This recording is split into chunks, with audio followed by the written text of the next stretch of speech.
Alright, we are live.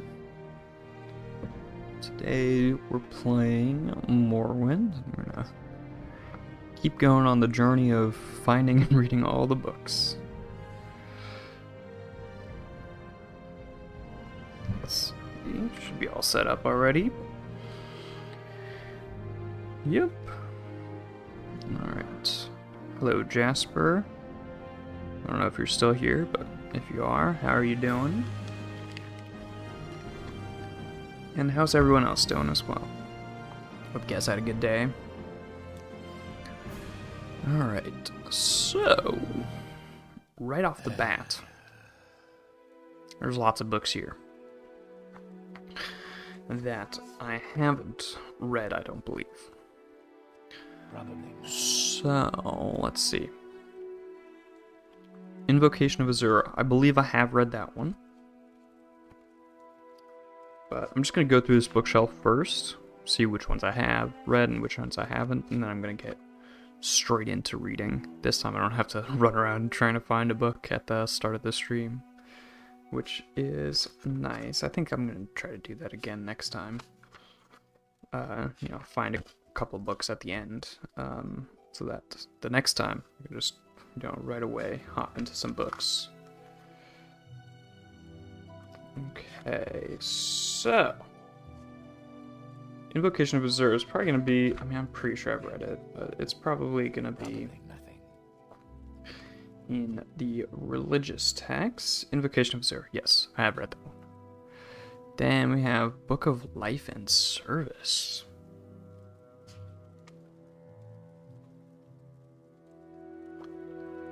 I have no clue where that one's gonna go. So, let's see. It doesn't look like it's a religious text. It doesn't look like it's a biography or esoteric. It's not a faction book. Doesn't look like it's fiction either.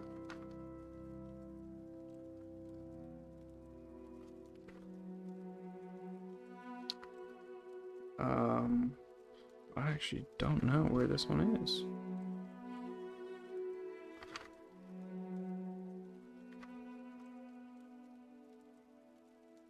Yeah, I don't see it on my list actually, which is odd. Okay. We'll come back to that. That probably means I haven't read it. The Ruins of Kemelze. I'm pretty sure I haven't read that one either, actually. I feel like I could probably just go over this in my head. I don't need to find it on the list exactly. Consultations of Prayer. I'm gonna go on the list afterwards, probably. Cantatas of Vivek. Now that one I'm pretty sure I've read. Cantatas and Anticipations I'm pretty sure I've read. But those, so I'm gonna check those two.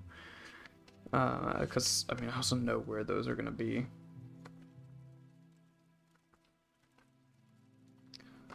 So, it's 36 lessons.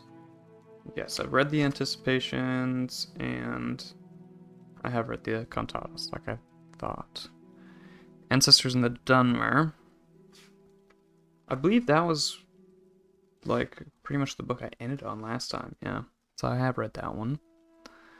Saryani's Sermons. I do believe I've read that.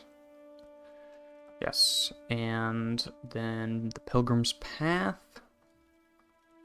I don't think I read that one.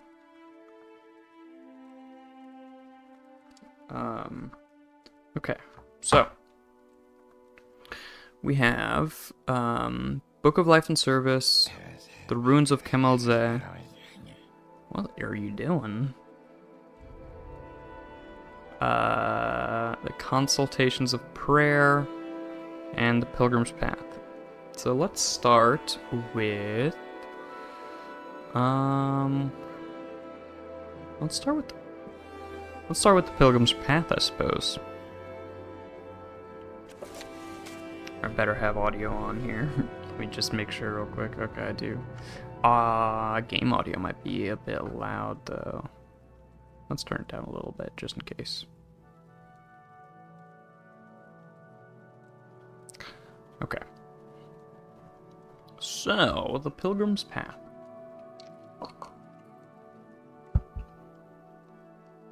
Let me make sure.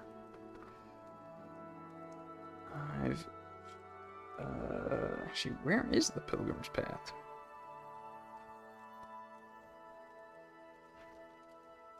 Oh, wait, no, I have read this. You know, I've read this already. Okay. We'll start with the Book of Life and Service then. We're actually kind of interested. Ruins of Kemelze. Let's start with this. Alright.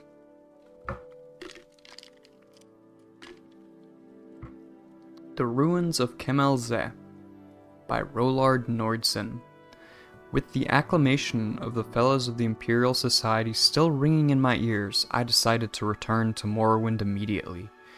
It was not without some regret that I bade farewell to the flesh pots of the Imperial City, but I knew that the wonders I had brought back from Ralad Makai had only scratched the surface of the Dwemer ruins in Morrowind. Even more spectacular treasures were out there. I felt were just waiting to be found, and I was eager to be off. I also had before me the salutary example of poor Bannerman, who was still dining out on his single expedition to Blackmarsh 20 years ago. That would never be me, I vowed. With my letter from the Empress in hand, this time I would have the full cooperation of the Imperial authorities. No more need to worry about attacks from superstitious locals. But where should I look next? The ruins at Kemelze were the obvious choice. Unlike Ralad Makai, getting to the ruins would not be a problem. Also known as the Cliff City, Kemelze lies on the mainland side of the Vardenfell Rift. Sprawling down from the sheer coastal cliff, travelers from the east coast of Vardenfell often visit the site by boat, and it can be also reached overland from the nearby villages without undue hardship. Once my expedition had assembled in Seyda-Neen, with the usual tedious complications involved in operating in this half-civilized land, we set out for the village of Marag, near the ruins, where we hoped to hire a party of diggers. My interpreter, Tuin Panai, an unusually jolly fellow for a dark elf who I had hired in Seyda-Neen at the recommendation of the local garrison commander, assured me that the local villagers would be very familiar with Kemelze, having looted the site for generations. Incidentally, Tenpenny, as we soon came to call him to his constant amusement, proved invaluable, and I would recommend him without hesitation to any of my colleagues who were planning similar expeditions in the wilds of Morrowind. At Morag, we ran into our first trouble. The hetman of the village, a reserved, elegant old fellow, seemed willing to cooperate, but the local priest, a representative of the absurd religion they have here, worshipping something called the Tribunal, whom they claim actually live in palaces in Morrowind, was fervently against us excavating the ruins. He looked likely to sway the villagers to his side with his talk of religious taboos, but I waved the Empress's letter under his nose and mentioned something about my friend the garrison commander at Seyda-Neen, and he quieted right down. No doubt, this was just a standard negotiation tactic arranged among the villagers to increase their pay.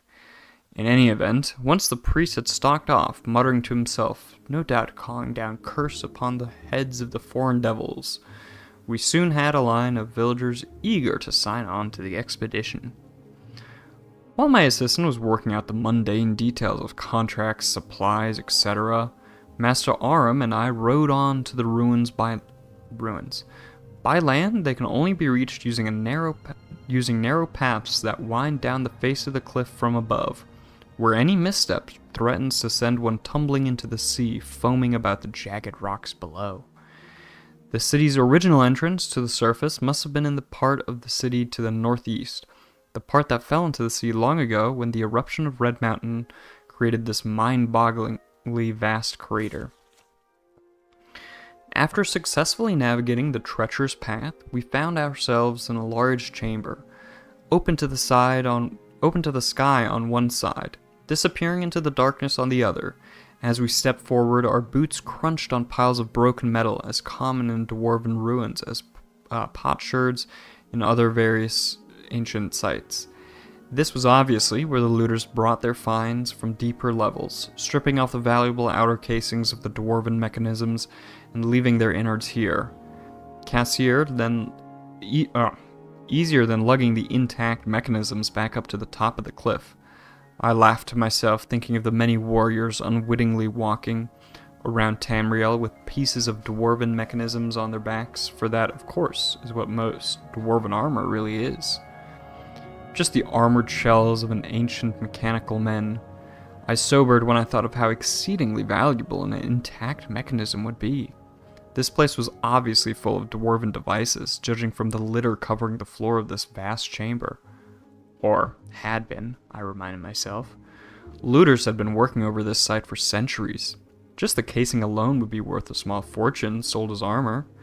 Most dwarven armor is made of mismatched pieces from various devices, hence its reputation for being bulky and unwieldy.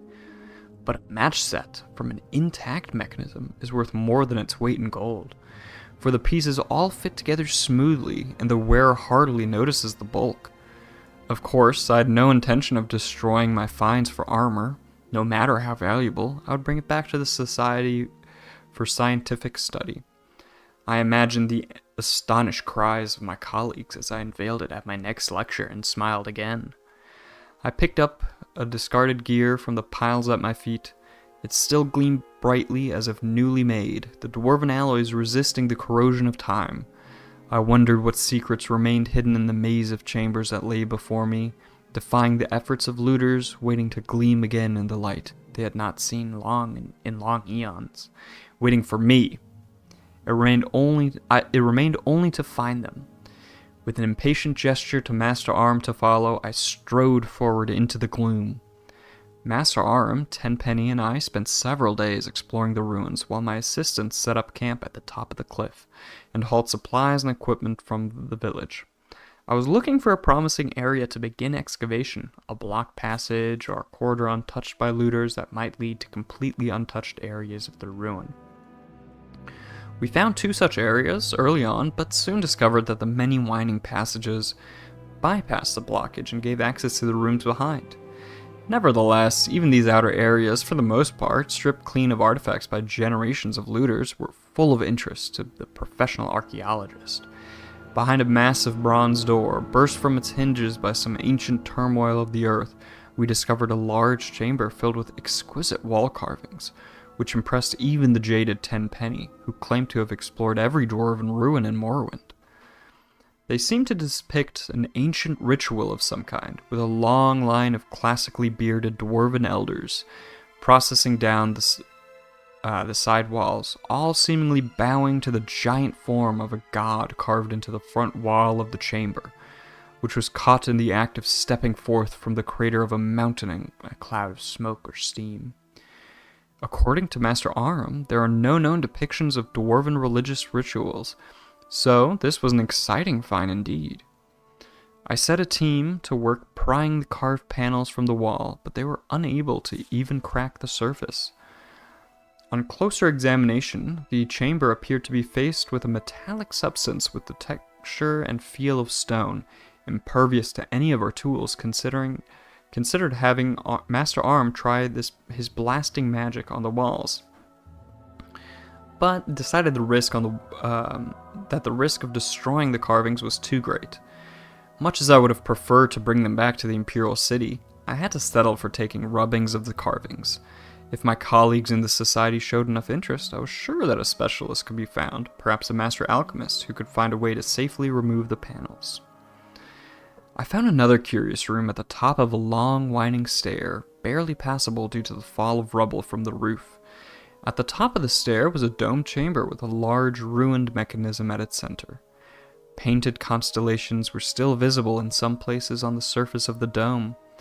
Master Arm and I agree that this must have been some kind of observatory, and the mechanisms was therefore the remains of a dwarven telescope, To remove it from the ruins down the narrow stairway would require its complete disassembly, which fact no doubt had preserved it from the attention of looters. So I decided to leave it in place for the time being. The existence of this observatory suggested, however, that this room had once been above the surface. Closer examination of the structure revealed that this was indeed a building, not an excavated chamber.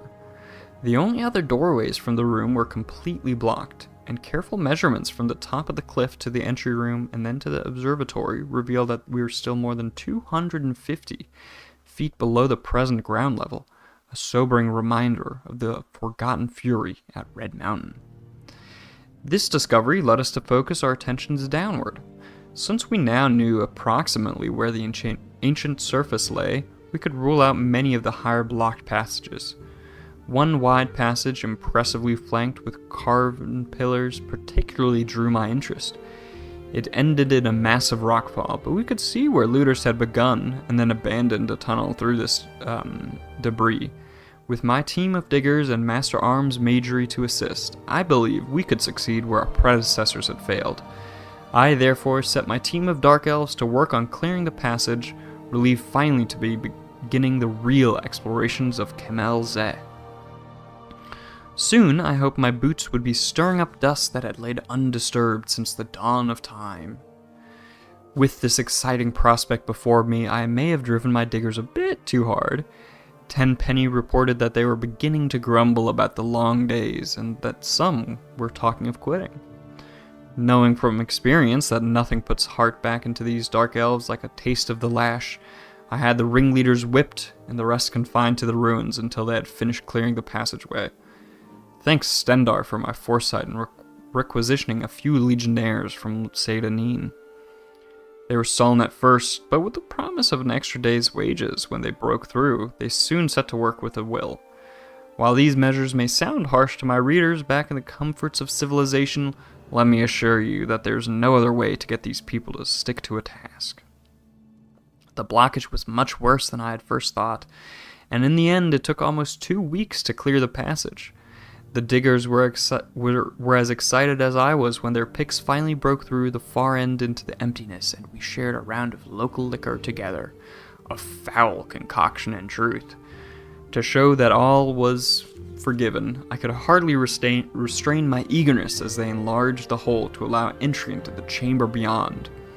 Would the passage lead to entire new levels of an ancient city, filled with artifacts left by the vanished dwarves?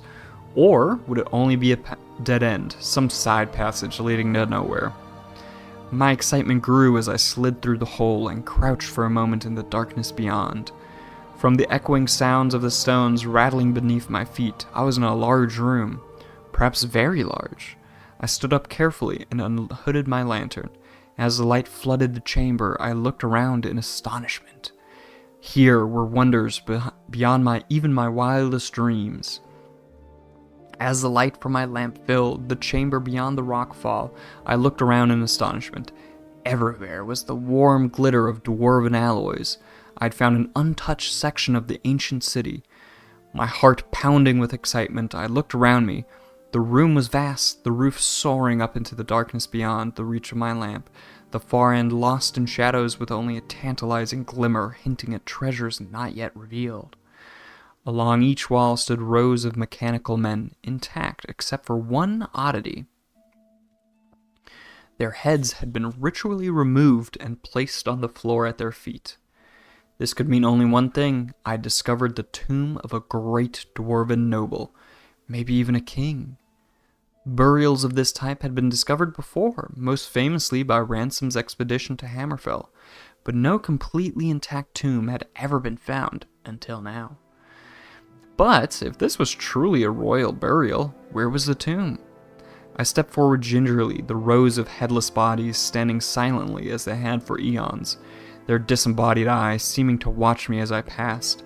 I'd heard wild tales of the curse of the dwarves, but I'd always laughed it off as superstition.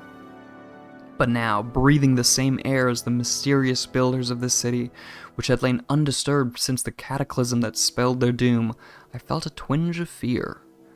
There was some power here. I felt something malevolent that resented my presence. I stopped for a moment and listened. All was silent. Except, it seemed I heard a faint hiss, regular as breathing. I fought down the urge of a surge of panic. I was unarmed, not thinking of danger in my haste to explore past the blocked passage. Sweat dripped down my face as I scanned the gloom for any movement. The room was warm. I suddenly noticed much warmer than the rest of the labyrinth thus far. My excitement returned. Could I have found a section of this city still connected to a functioning steam grid? Pipes ran along the walls. As in all sections of the city, I walked over and placed my hand on one. It was hot, almost too hot to touch. Now I saw that in places where the ancient piping had corroded, small jets of steam were escaping, the sound I had heard. I laughed at my own credulity.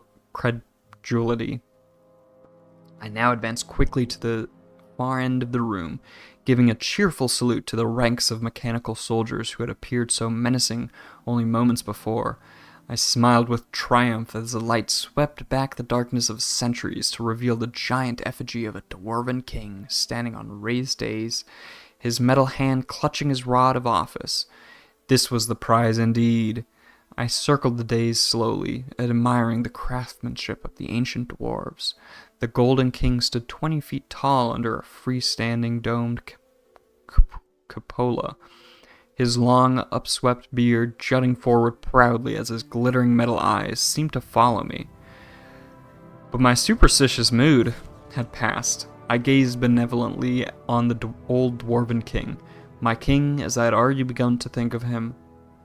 I stepped onto the dais to get a better look at the sculpted armor. Suddenly, the eyes of the figure opened, and it raised a mailed fist to strike. I leapt to one side as the golden arm came crashing down, striking sparks from the steps where I had stood a moment before.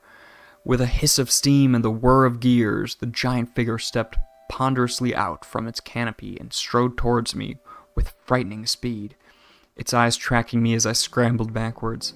I dodged behind a pillar as the fist whistled down again.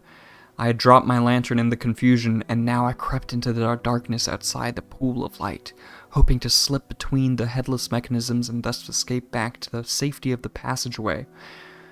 Where had the monster gone? You would think that a 20-foot golden king would be hard to miss, but he was nowhere to be seen. The guttering lamp only illuminated a small part of the room. He could be hiding anywhere in the gloom.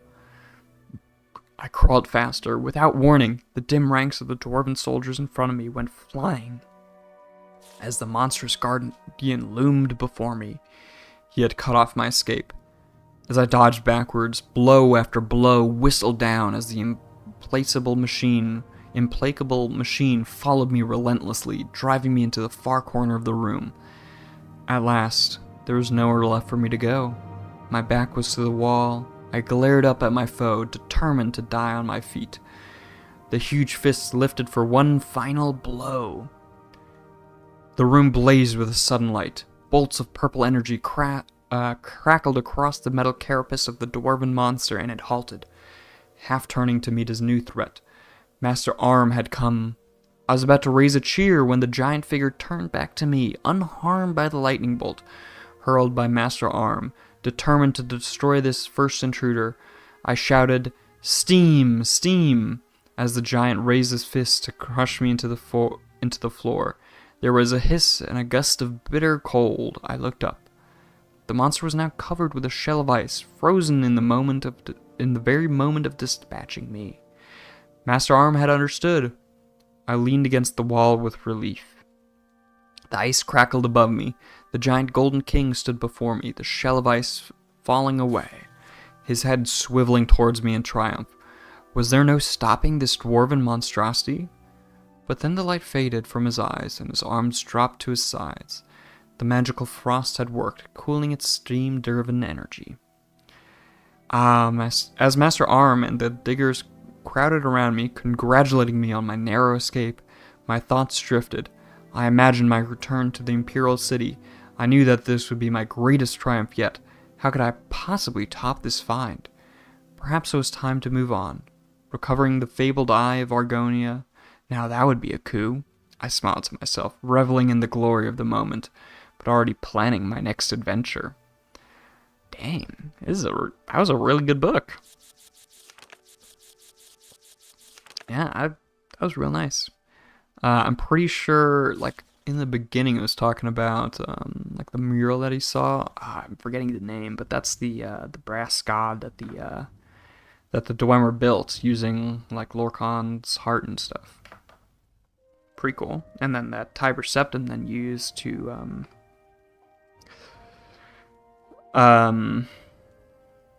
crush Somerset Isles.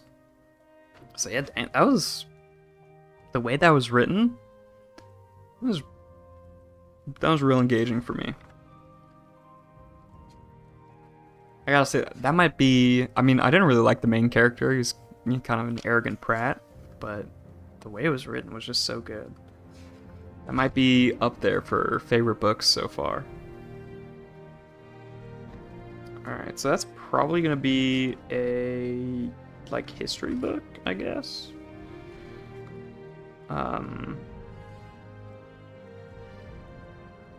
So the ruins of Kemelzeh. Let's see.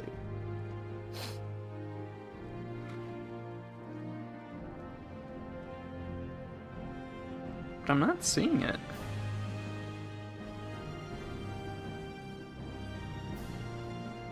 That's odd. Where is that slave?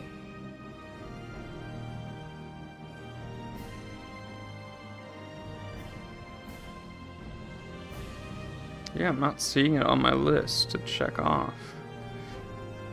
Okay, that is very odd. Well, I guess I'll do this. I'll write it down in another notebook, and then after stream, I'll have to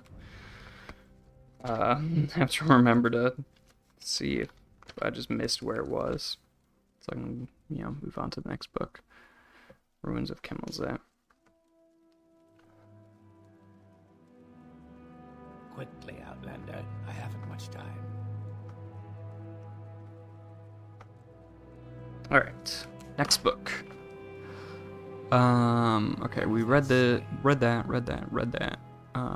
Consultations of Prayer. I don't think I've read that.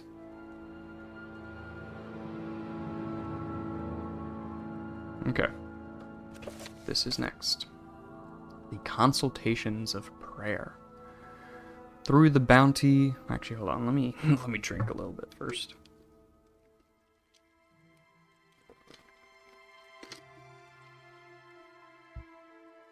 Gotta keep my throat moist so it doesn't start hurting. The consolations... No, there we go. The Consolations of Prayer. Through the bounty of blessed Almsevi, triune grace, and all the hosts of saints, the faithful who pray at the temple's shrines may be granted blessings through the miraculous sacraments of prayer and devotion. The three-sided shrines betoken the three-faced benison of Almsevi, and may be found in temples or at the sites of pilgrimages, or at pilgrim waysides, or in the tomb of the sanctified. What benefits may be gained shall be listed herein for the edification of the worshipper and pilgrim. All shrines grant cures of common disease, of blight disease, and of afflictions of poison.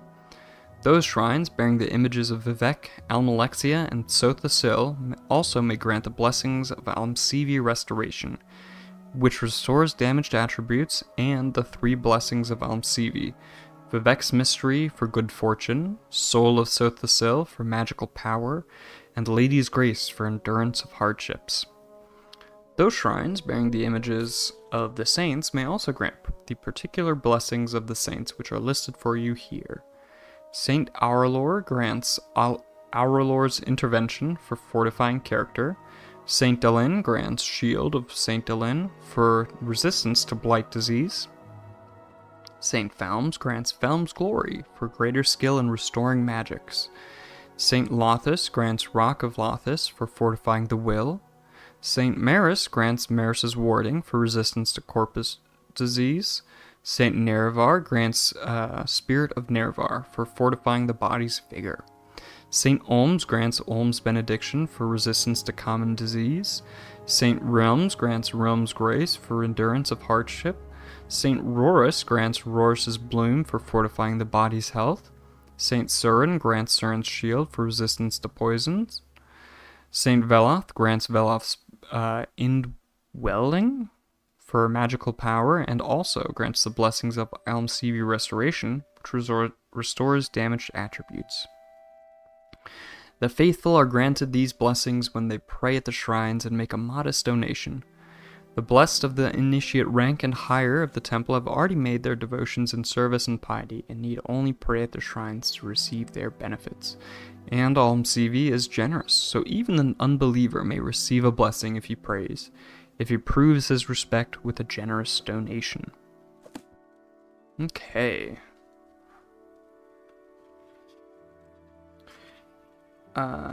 Almost seems like a guidebook. Hello, don't want to unload, but the time I've left has become shorter and shorter, and motivation to work is becoming less and less. I haven't done any schoolwork in the last 3 days now. I'm starting to have a panic attack. Tonight I will not go to bed until I get the work done. You need done. I don't want to do this, but I have to. Getting off YouTube now, but goodbye. Ooh, man. Yeah, when you get down to it like that, that's real tough. What is the command to eject a USB drive, though? Oh man, off the top of my head, what is it again? It is, umount. And then, so it's unmount, but I'm pretty sure un is shortened. It might just be unmount, actually. It's unmount or umount, and then it's /dev/sd, probably B, but actually you should first do lsblk to make sure that you know which one's the USB drive. And then you do unmount /dev/sd, probably B. Is ls what? lsblk. It shows you the drives that you have. I just recommend doing that first, so you know, so you don't like unmount the drive that you have your operating system installed on.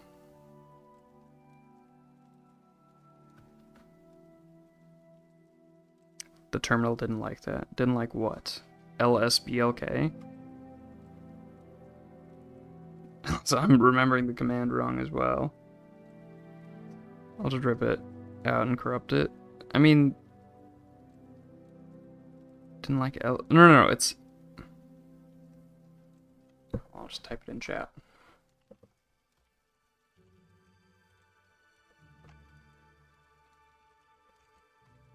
It's one thing. Like that.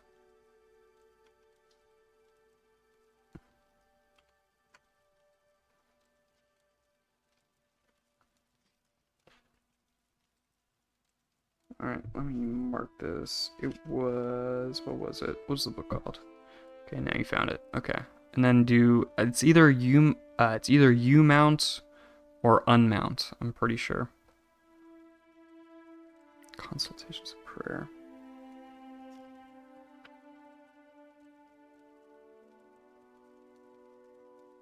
There we go, consolations. Alright, any other books here on this shelf? I don't think so. I'm pretty sure I've read all of them. Which feels kind of crazy, honestly, that I've read so many books already. Alright, let's see if we can find any other books. Fellowship of the Temple. Okay, I don't think I have read that one yet.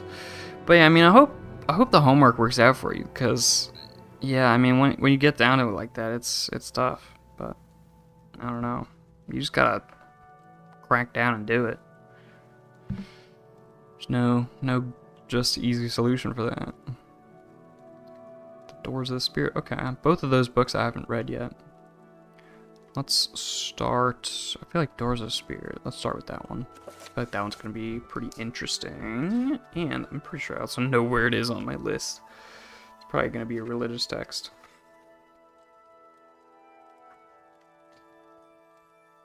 Unless I've already read it. Which could be. Could be.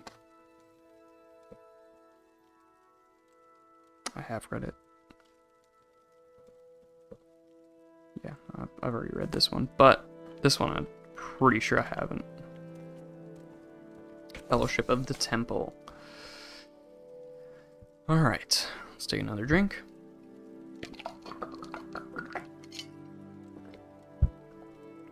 Alright. The Fellowship of the Temple by Archcanon Tholer Sarioni. I've been asked to write this guidebook for outsiders who are unfamiliar with the Tribunal Temple and interested in joining. All those who are earnest and who are willing to submit to the wisdom of the blessed Almsivi, Triune Grace, the saints and the priests are welcome to the Fellowship of the Tribunal Temple.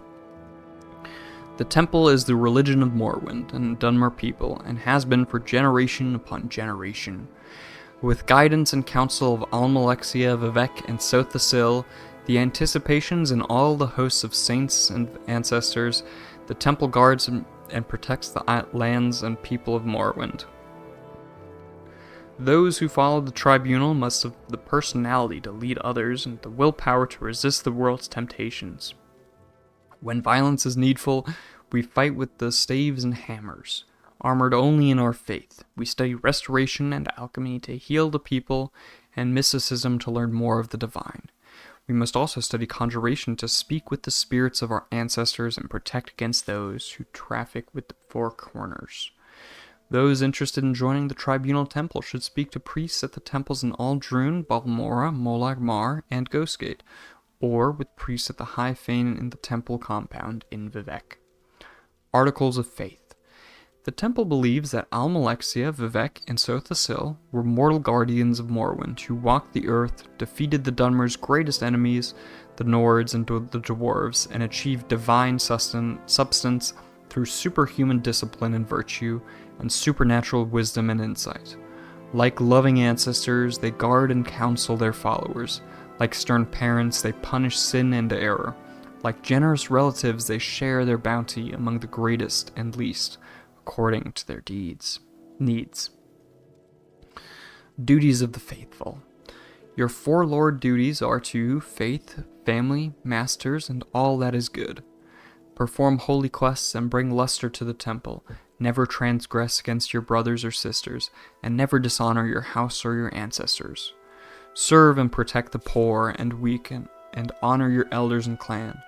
For those who would be wise, these sacred books will be of interest.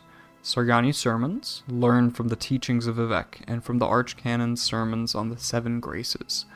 Lives of the saints. Members of the temple who wish to be virtuous will model their lives on the lives of the saints. The pilgrim's path. The path to wisdom and self-knowledge is through pilgrimage.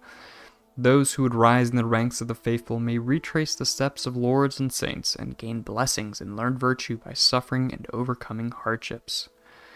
The consolations of prayer. Learn what bounties and blessings might be gained by prayer at the shrines found in temples and in places of pilgrimage and in the tombs of our ancestors. Funnily enough, I'm pretty sure I've read all of these that they're recommending here. Already read them. But good to know. Fellowship of the Temple. There is someone watching me, I can tell. Actually, hold on first. I am gonna go to the bathroom real quick.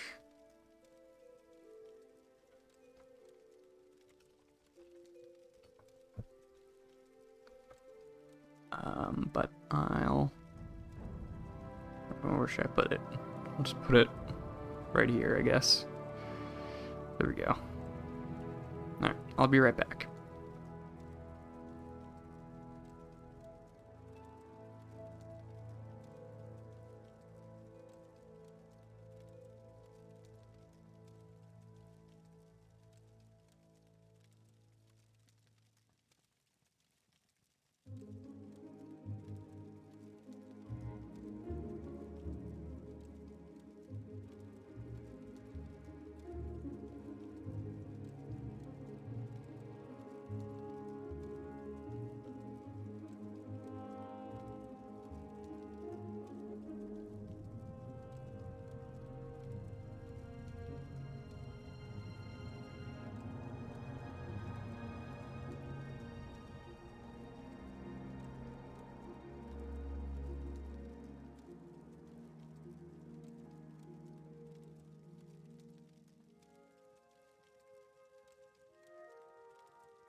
Alright, we're back.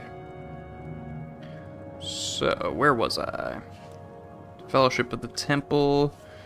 Actually, this might not be a religious text, but might actually be a faction book. I don't know why I did this to myself, but I have my, yeah, it's a faction book. I have my list organized not by, like, not in alphabetical order, but by categories, which means I have to, like, look through the categories to find the book that I'm reading, which does make it a bit harder. Would have been a lot easier if I had just gone with alphabetical order instead. But I don't know. Knowing the categories is nice as well. Alright, so need to find more books. I'd kind of assumed that there'd be tons of books all around. Damn, call me a vagrant. I don't know how to find it. I'm pretty sure I've been in this room before and read all these books, even though, I mean, Vagaries of Magic sounds real cool, but I'm pretty sure I've read it already. Yeah, I feel like I kind of remember it. I remember that room and reading all the books in it. And over here, he's just got this one book there. The brown book, which that one's fucking boring as hell. I do not speak with vagrants. Special flora, okay. Why are they all calling me vagrant? I guess probably because I'm a Khajiit.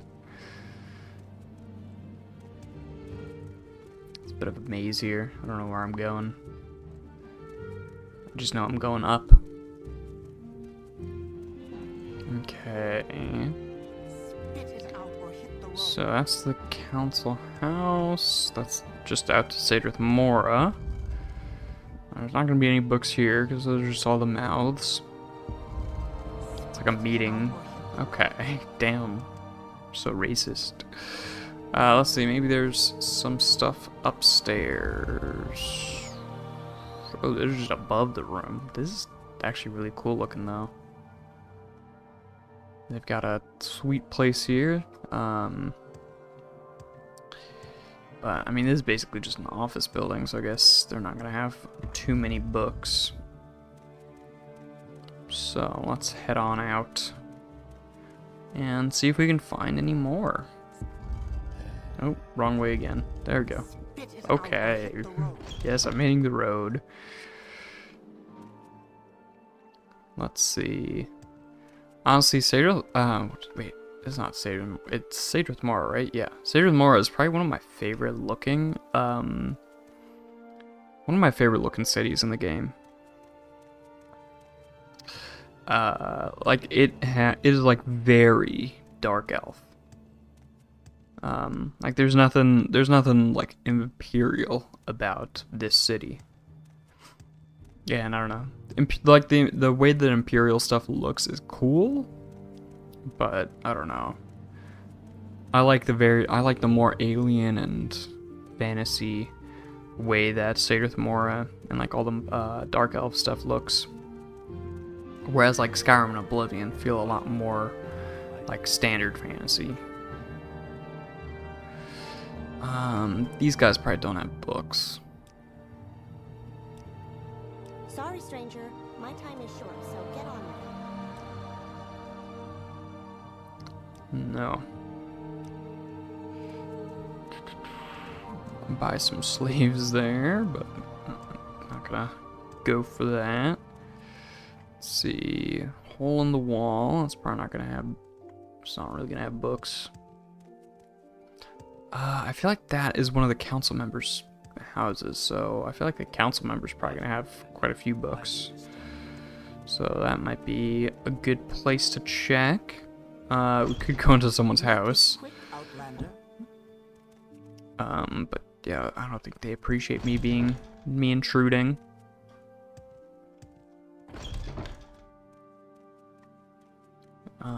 But I guess we'll just do it anyway. Their door's unlocked. No, Maybe. I don't think so. Yes, well, I do. I want to read your books. Ooh, okay. Got some new books. Also, very interesting books, actually. Why would this person have books about poison? Well, I guess it's a song. Poison song. We'll see what it's about. Could be interesting. Maybe we'll learn something new about this NPC. Maybe it's a very I don't cool, have a lot unique of patience for questions, NPC. Alright, we got The Poison Song, Book 1 by Briston Zell.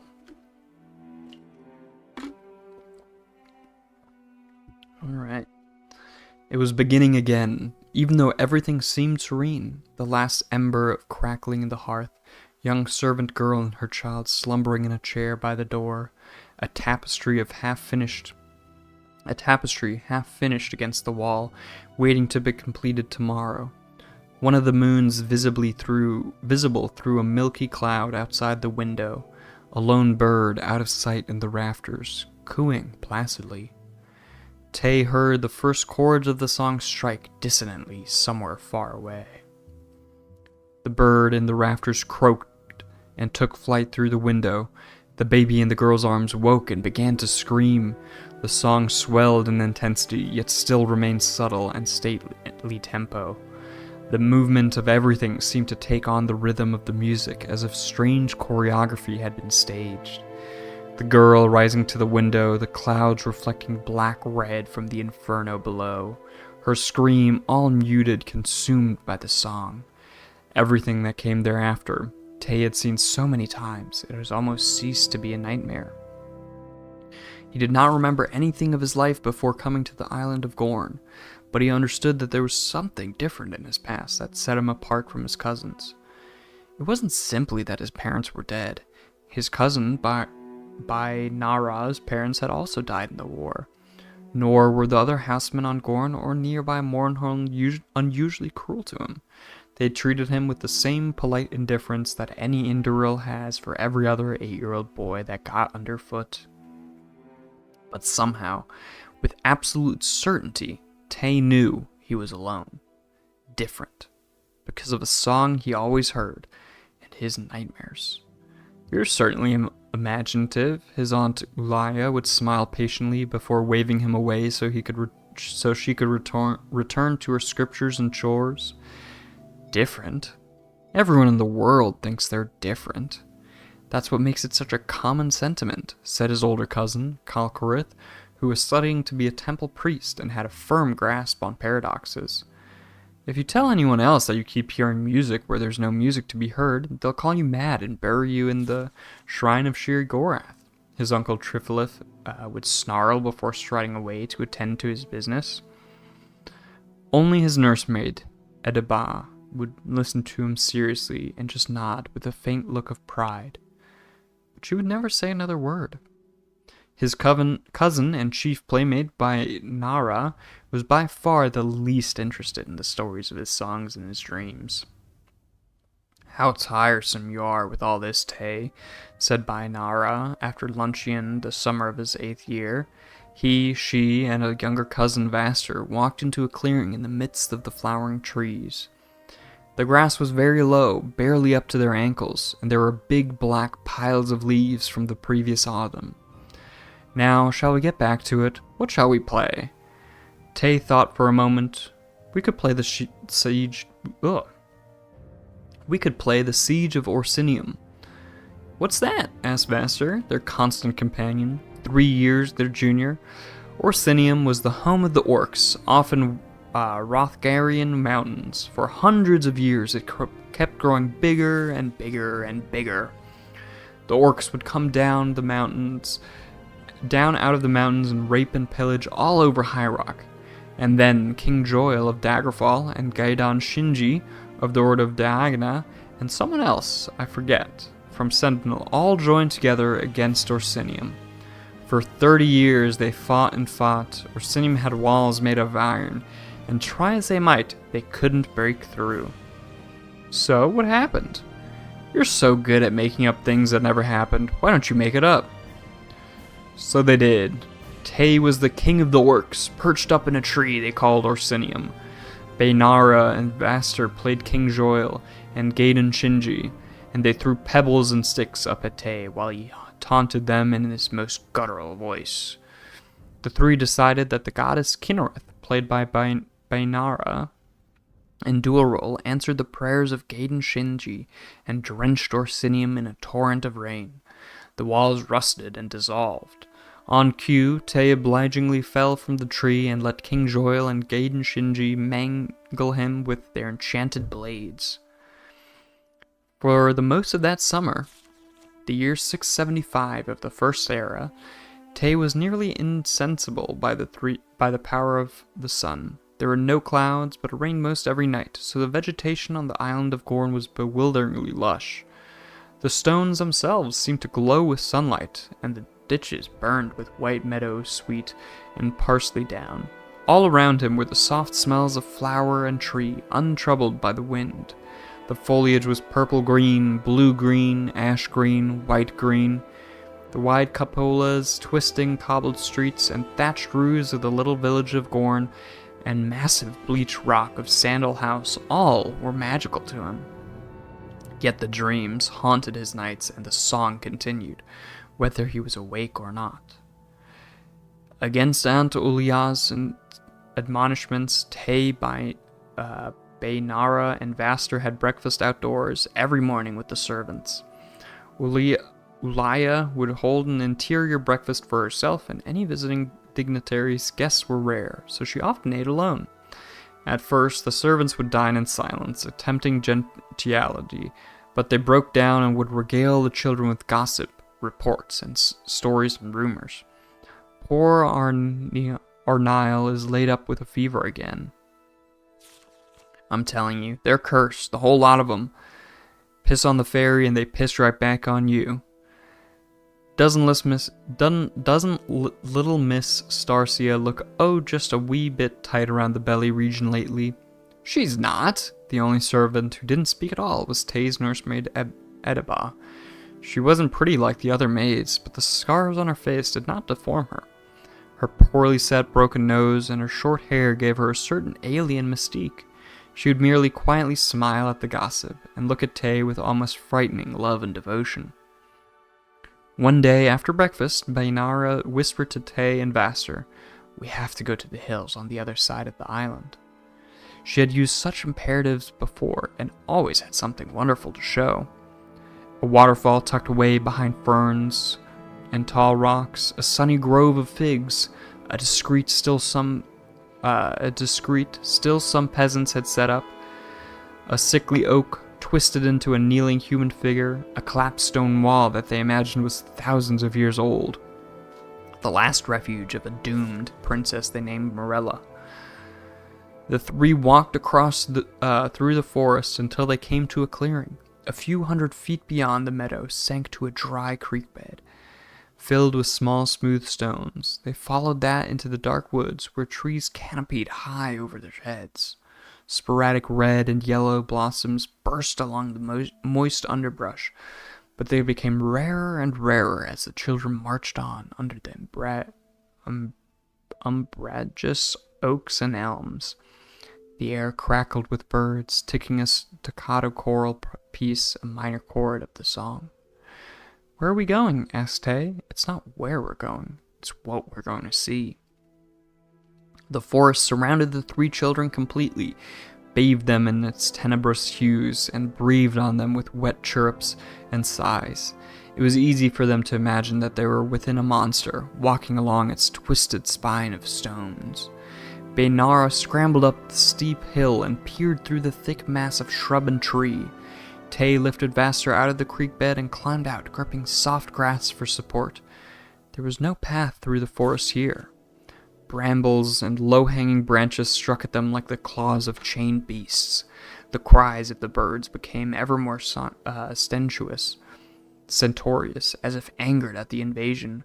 One limb drew blood on Vaster's cheek, but he didn't cry out. Even Bainara, who could pass like an ethereal creature through the impenetrable forest, had a braid catch on the bramble, ruining the intricate pattern of a servant had woven hours before. She paused to pull out the other braid so her bright, unruly tresses fell freely behind her. Now she was something wild, a nymph guiding the other two through her woodland domain. The song began to beat like a wild pulse. They were on a shelf of stone below a cliff overlooking a tremendous gorge, staring over an expanse of cinder. It looked like the scene of a tremendous battle, a holocaust of fire. Charred boxes, weaponry, animal bones, and detritus, too annihilated to be identifiable, littered the ground. Speechless, Tay and Vester stepped into the black field. Baynara smiled, proud that she had finally found something of true wonder and mystery. "What is this place?" asked Vaster at last. "I don't know," Baynara shrugged. "I thought at first it was some kind of ruin, but now I think it's a junk pile. Just not like any junk pile I've ever seen. Just look at this stuff." The three began an unorganized survey of the dusty mounds of refuse.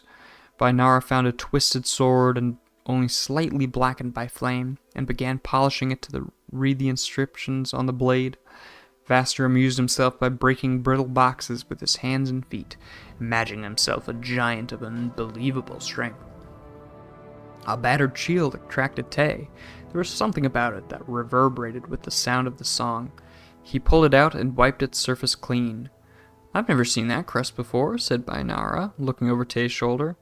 "I think I have, but I don't remember," Tay whispered, trying to conjure the memory from his dreams. He was sure he had seen it there. "Look at this!" Vaster cried, interrupting Tay's thoughts. The boy was holding up a crystal orb as his hand moved over the surface, brushing away the grit and dust. A key in the song rose, which sent a shiver through Tay's entire body. Baynara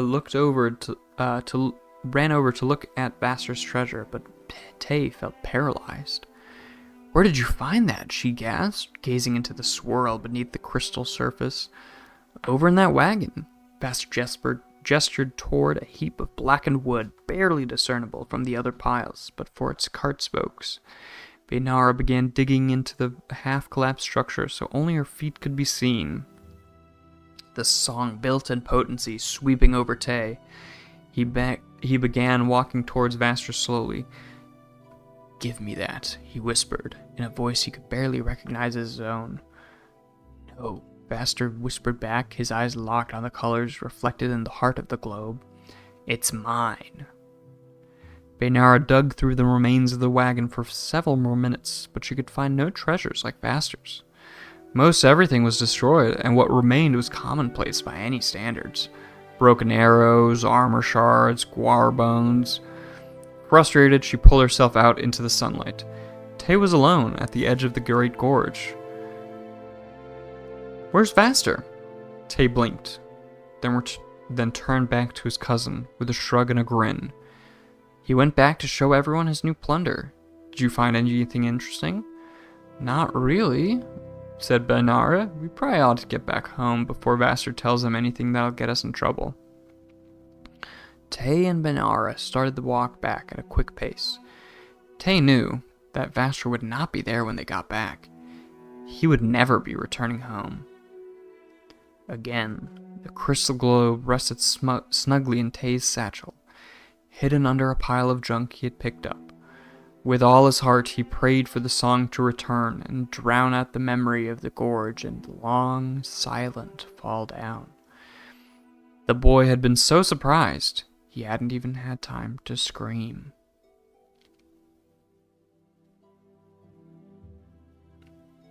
Damn, okay. I also just realized, yeah, the "I will be right back" is still there, so let's get rid of that. But okay. Bit of a horror book here.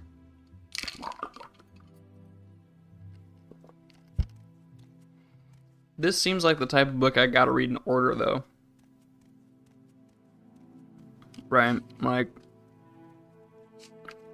I don't think I should read this, like, because right here we have book 3, but we don't have book 2.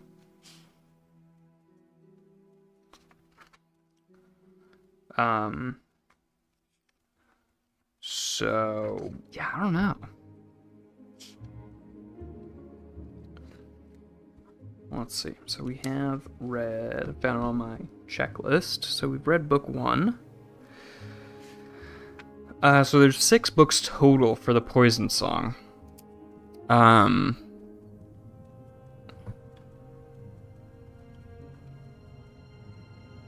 on, I'm gonna steal them. Let's actually save first, just to be sure, but I'm gonna go ahead and steal them. So I can, if I get book 2, I can... Ah, fuck, she came back up. Okay, well, she's going back down. She's out of sight.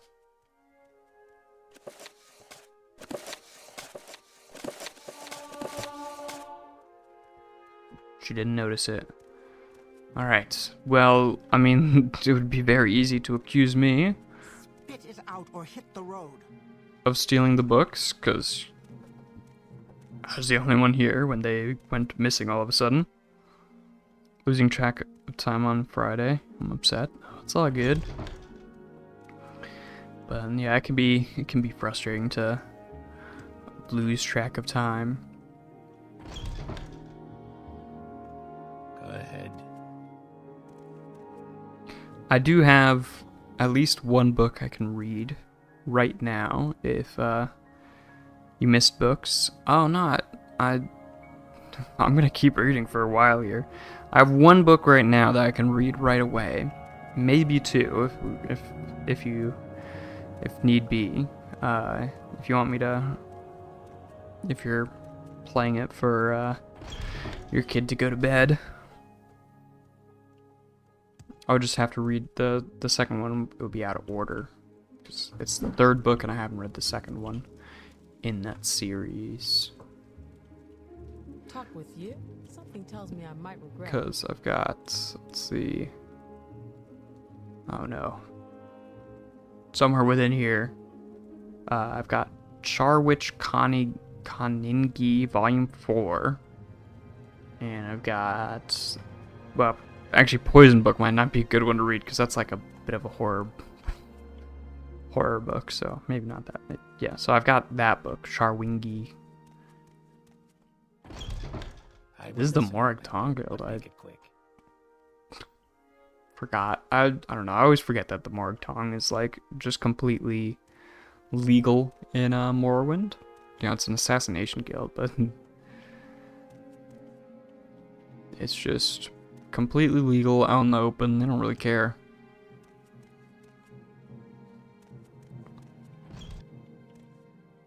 Let's see if they have any books. He got put to bed early. He has been pretty fussy all day. You're good. This is for me today. Well, okay. Book of Dawn Dusk. Wait, is that guy in... Oh wait, no, it's just shadows coming through the floor. Okay. Let's hear it. My time is precious, so make it Black quick. Glove. I believe I've read that already. But I'm probably gonna read the Charwingi book anyway, but let me see if I've read, like right now, but let me see if I've read the Black Glove. I'm pretty sure that's like a faction book for the Morag Tong. So, okay, no, I haven't read it. Okay, so I got 2 books to read now. I got the Black Blood and then the Charwingi. Oh wait, no, it's Charwich Koningi. The names, some of these names are always so fun. But yeah, how are you doing, Christian? You doing good? Hope you've had a good day.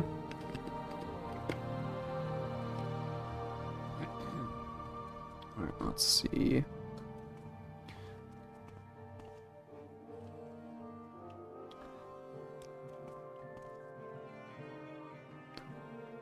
New to say, I'm sure let's see how much that puzzles you. Let's see what advice he has. In principle, members not to be given tasks that exceed the member's rank or abilities. In practice, sometimes mistakes are made. Okay, let's see. What are the latest rumors around? Your son was recently shipped up to Fort Frostmonth on the island of Solstheim. I don't know what it did to deserve that, but I couldn't have been good. Okay. Morrowind lore. House of Ani's been well. Took a fat nap earlier. That's always yeah. Naps are great. I wish I had more time to take naps. I usually take a nap on, like, essentially my weekend. Or, you know, I try not to because I don't have the time for it, but sometimes it just ends up happening. I'm like, oh man, that felt so nice. But now I'm stressed because I have too much shit to do. But yeah, naps are so good. Alright, so let's read The Black Glove.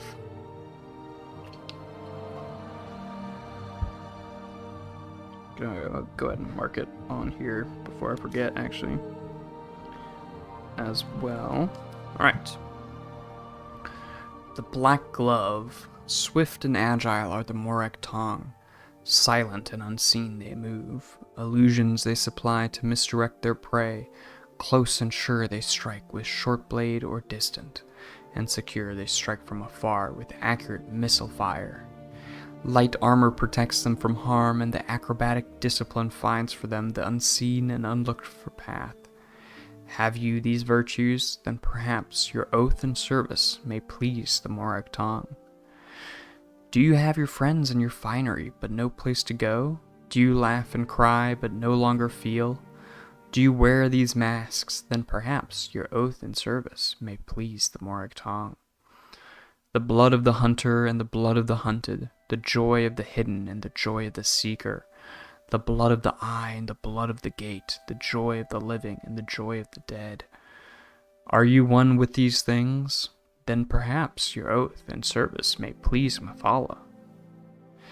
To make your oath and enter our service, the worthy must seek the Grand Master, who, by tradition, lives in the unseen and unlooked-for corners of Vivek City, between the blood of battle and the waters of life.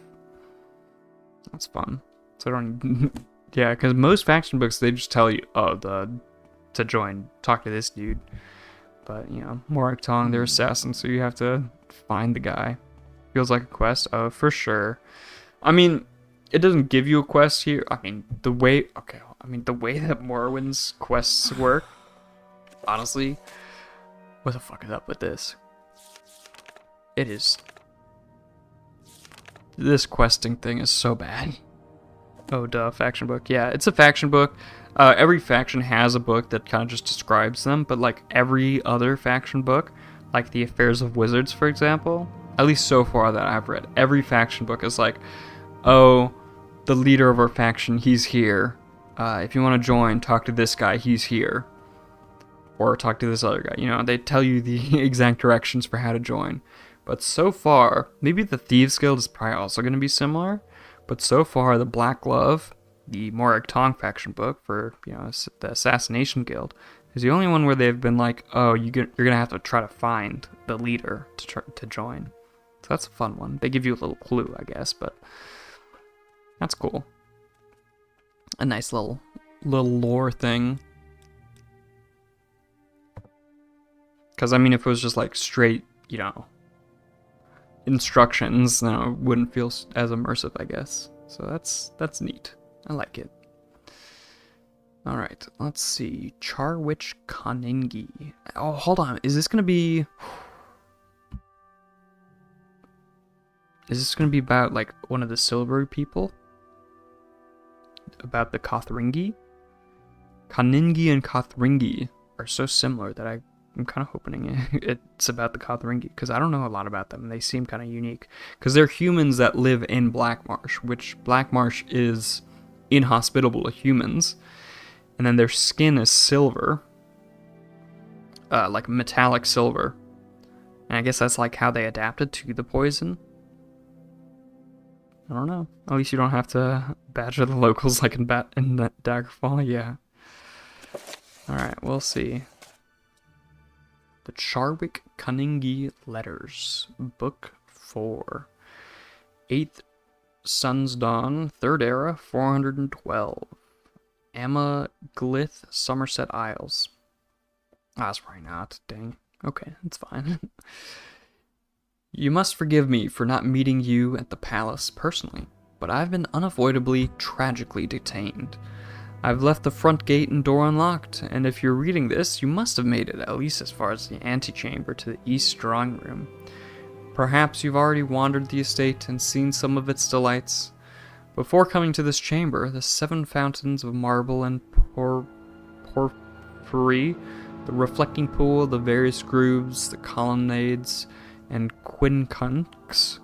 I don't think you would have already gone to the 2nd floor suites in the west wing, as you would have had to pass this room first and picked up this letter. But believe me, they're beautifully appointed, with magnificent balustrades, winding staircases, intimate salons, and bedchambers worthy of your affluence.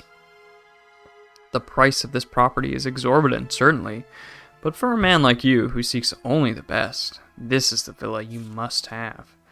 As you undoubtedly noticed as you arrived through the gates, there are several smaller buildings, ideally suited to be guard stations. I know you're concerned with security. I'm an intensely greedy man. Like there is nothing I would have liked more than to meet you here today, show you the grounds, fawn on you obsequiously, and collect a fat percentage of the cost of the sale when you bought this marvelous palace. As I'm sure you would have, my dilemma that caused my inexcusable absence began shortly after I arrived here early to make certain the villa was well cleaned for your inspection. A man named Koningi crept up behind me and gripped me by the throat, clamping his left hand over my mouth and nose and throttling me with his right hand, crushing the soft spot on my throat just below the thyroidal cartilage. He effectively strangled me in a few quick but very painful minutes. I am currently buried in a pile of leaves in the north statuary parterre, close to the exceptionally sculptured representation of the transformation of Trinimac. It should not be long before I am discovered. Someone at my bank will surely notice my absence in due time. Koningi might have buried me deeper, but he wanted to be ready for the arrival of his old partner, Charwich. Perhaps part of you thinks it best to stop reading now, Lord Gemin. You are looking around the antechamber and seeing nothing but doors. The large one you took to come in from the garden is locked now behind you, and without a better knowledge of the layout of the estate, I could not recommend you attempt to flee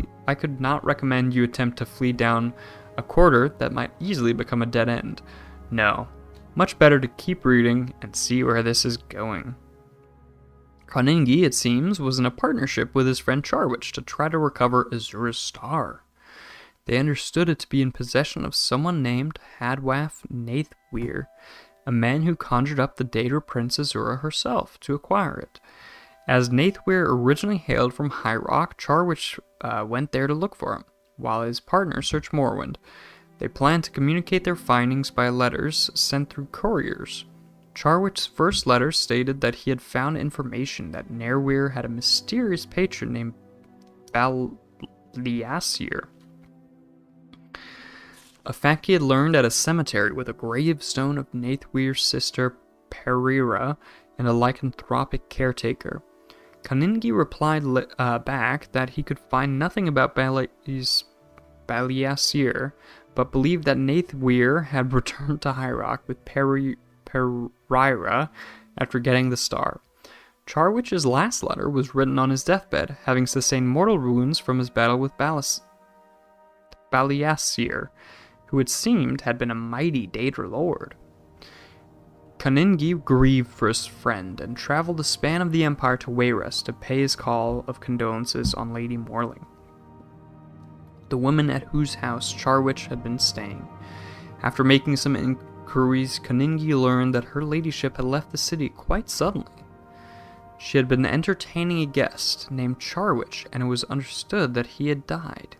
Though no one ever saw the body, certainly no healers had been sent to her house on the 13th of last year, and no one in Wayrest, just like no one in Tel Al-Rune, had ever heard of Baliasir. Poor Koningi was suddenly unsure of everything. He retraced his last partner's path through the Borean and Grimtree Gardens, but found that the Nathweir family crypt was elsewhere, in a small town in the barony of Dwinnen.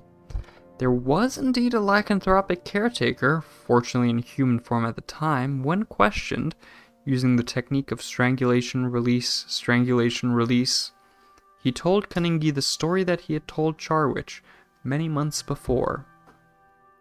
Hadwath and Perira, Nathweir had returned to Dwinnen, intent on settling old business. As the star requires potent spirits for the power, they thought they would begin by capturing the spirit of a werewolf they knew of in the family graveyard. Sadly for them, their grasp exceeded their reach. When the poor caretaker resumed his human form one morning, he found himself lying next to the shredded bloody bodies of Nathweir's siblings. Distressed and fearful, he brought the corpses and all their possessions down into the crypt. They were still there when Charwich came, and so too was Azura Star.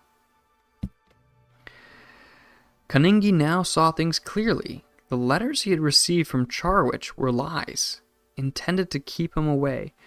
Undoubtedly, with the assistance of Lady Morling and his new partner, he had concocted stories, including one of his own demise, to trick Kaningi into abandoning the quest for the star.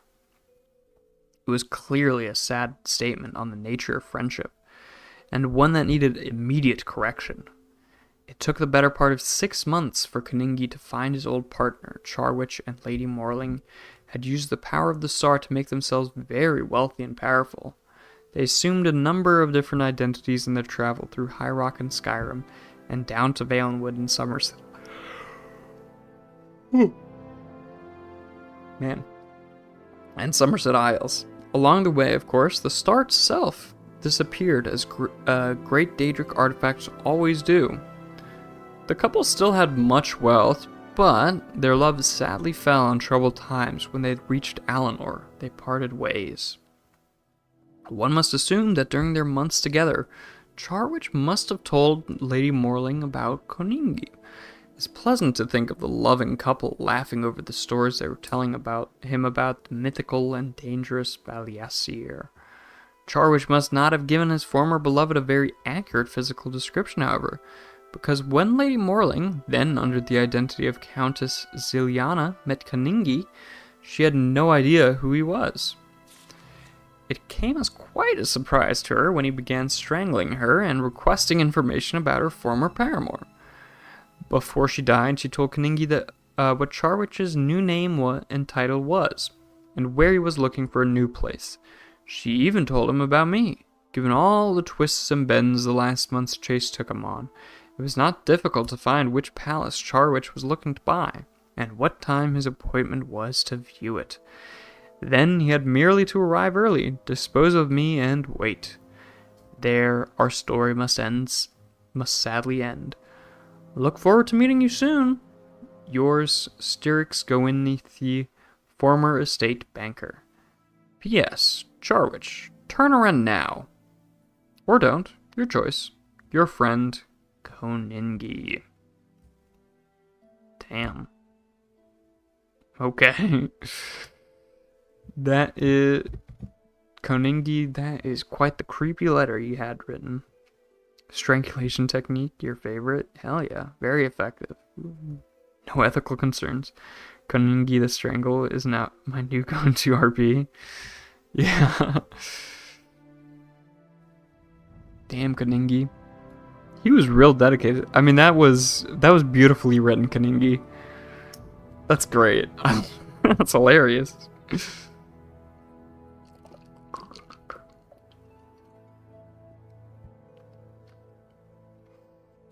Alright. Let's try to find more books. Actually, hold on. I should mark that. I don't know if that's fiction or not, though.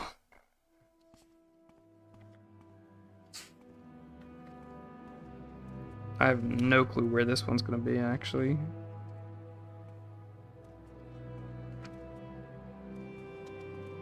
He has the strangled release down solid, yeah. He's mastered his technique at this point, for sure. I'll just go outside, because it's a better view here while I try to find this thing.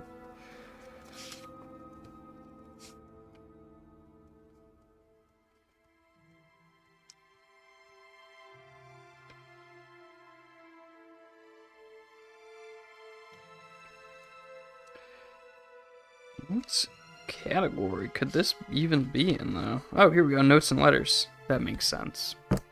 So that was 4, which is the last one. So I read the last of Charwick and Kaningi's letters first. Fun. Alright. Let's see if we can find more books. Ooh, a sorcerer. He's probably gonna have some books. No, I don't think so. He's got Saryani's sermons. Okay. Anything upstairs, maybe?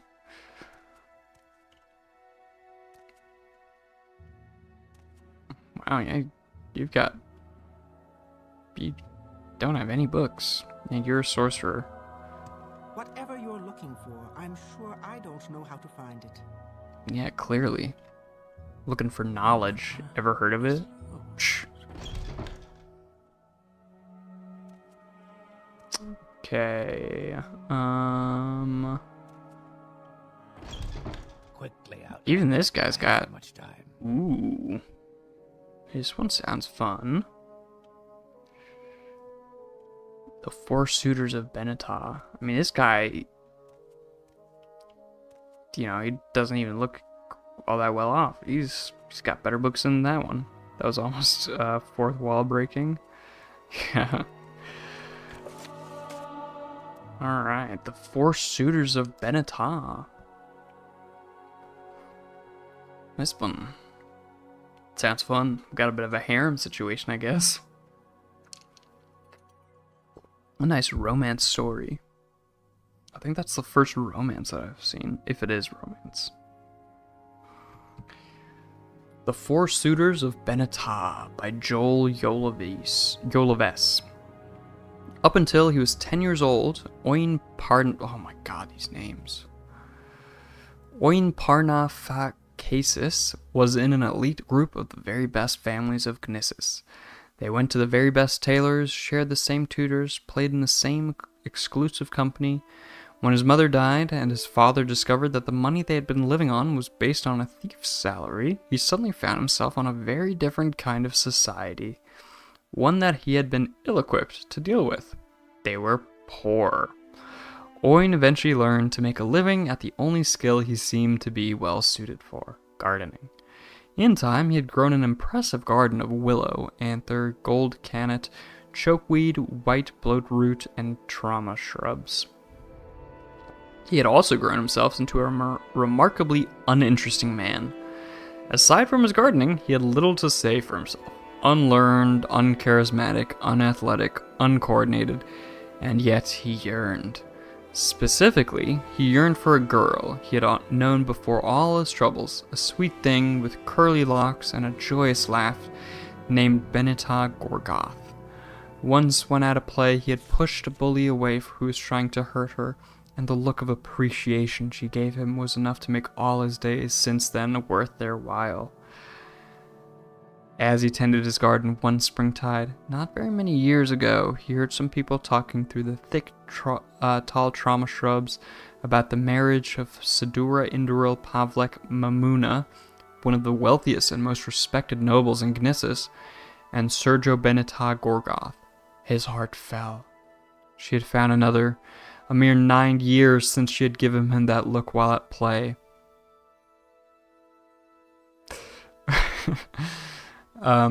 As spring turned into summer, and summer into fall, Oin began to sell his herbs, including some to Kenna Yakin Bale, a prominent healer in town.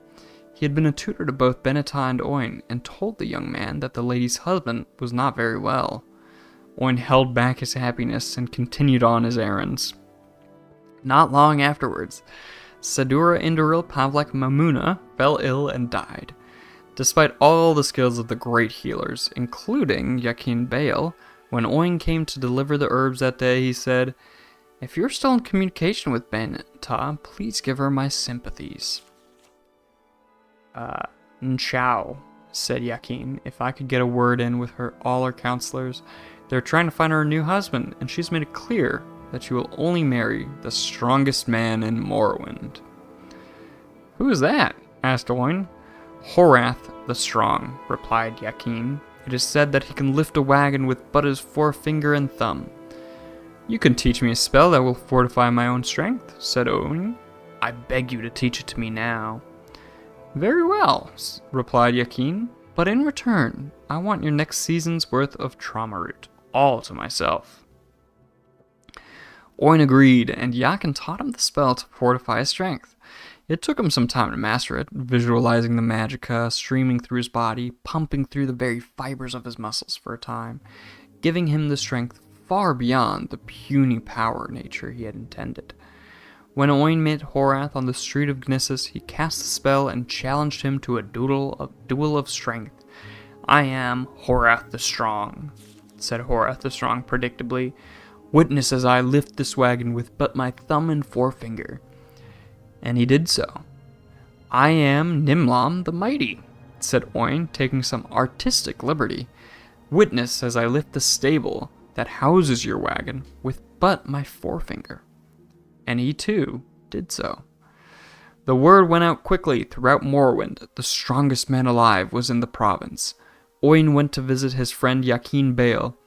Her lady Beneta has heard of the strength of Nimlan the Mighty, and has said that she was mistaken. She was not looking for a man of strength to marry, but a man of intelligence, a great scholar, the greatest in all of Morrowind. Who is that? Asked Oin. Kenna Warfel Thomason, replied Yakin. It is said that he can best any man or woman in a battle of wits. You can teach me a spell that will fortify my own intelligence, said Oin. I beg you to teach it to me now. Very well, replied Yakin, but in return, I want your next season's worth of white bloat root all to myself. Oin agreed, and for the next couple of weeks, Yakin taught him the spell and trained him in its use. He taught him how to entrench his mind for the sudden assault of awareness and aptitude that would assail him, how to give himself to the sudden thoughts and theorems that would invade his consciousness when he met Warfel Thomason in the Mages Guild of Gnissus. He cast a spell and gave the challenge. I am Kenna Warfel Thomason, and I can prove that Akatosh, Nirn, and Oblivion are one. Warfel writing out the mathematical formula that showed it was so. I am Kenna Zombel Makafa, and I can prove that you do not exist, said Oin. He wrote out the mathematical formula, which proved correct, and Kenna Warfel Thomason vaporized on the spot. The word went out quickly throughout Morrowind. The most intelligent man alive was in the province. Oin went to visit his friend Yakin Bale. Her lady Beneta has heard of the intelligence of Kenna Zombel Mokafa and said that she was mistaken. She was not looking for a man of intelligence to marry, but a man of endurance, a rock, the greatest in all Morrowind. Who was that? Asked Oin. I would say Master Kumbova, said Yakin. They say he can stand in blue flames for 20 minutes. You can teach me a spell that will fortify my own endurance, said Oin. I beg you to teach it to me now. Very well, replied Yakin. But, in return, I want your next season's worth of chokeweed, all to myself. Oin agreed, and for the next several weeks, he learned the spell to make his own endurance like that of the oldest stone. He learned how to shrug off the effects of frost, poison, fire, and charges of lightning, pulling the pain into a reservoir of magicka and expelling it. The lesson learned, he came across Master Kumbova at the Madak trade house. My name is Master Kumbova, said the fellow, nudging at the witch next to him. Kenna Lelis cast a ball of blue fire for me, and he sat in the inferno for 20 minutes before he left. Master Kumbova, my name is Master Vamf, said Oin. Kenna Lelis cast a ball of blue flames for me. Oin sat in the inferno of blue fire for nearly an hour before he left. Word went out quickly throughout Morrowind. The toughest man alive was in the province. Oin went to visit his friend Yakin Bale. Her lady Beneta has heard of the endurance of Master Vamp, he said, not entirely approving of Oin's latest sobriquet, and has said that she was mistaken. She was not looking for a man of endurance to marry, but a man of agility, a nimble acrobat, the greatest in all of Morrowind. Who's that? asked Oin. I would say Funkraser Prith, said Yakin. They say he is the greatest shield blocker and pickpocket in Morrowind. You can teach me a spell that will fortify my own agility, said Oin. I beg you to teach it to me now. Very well, replied Yakin, but in return, I want your next season's worth of gold cannet, all to myself.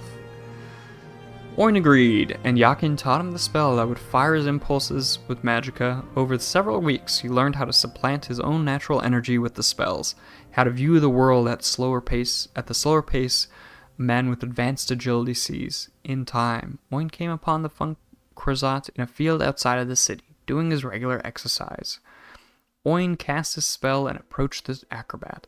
Ah, behold, the power of the amazing Funkraser Prith, said the aforementioned, prompted his sparring partner to attack him with his sword. He blocked the blows effortlessly with his shield for 10 minutes, and then revealed afterwards that he had pickpocketed the young man's purse. Very impressive, Sir Prith. Now, behold the power of the remarkable Gazov Maw, said Oin, and prompted Prith's sparring partner to attack him with his sword. After 20 minutes of blocking the man's blows with his shield, he revealed that he had pickpocketed Funkraser Prith's purse.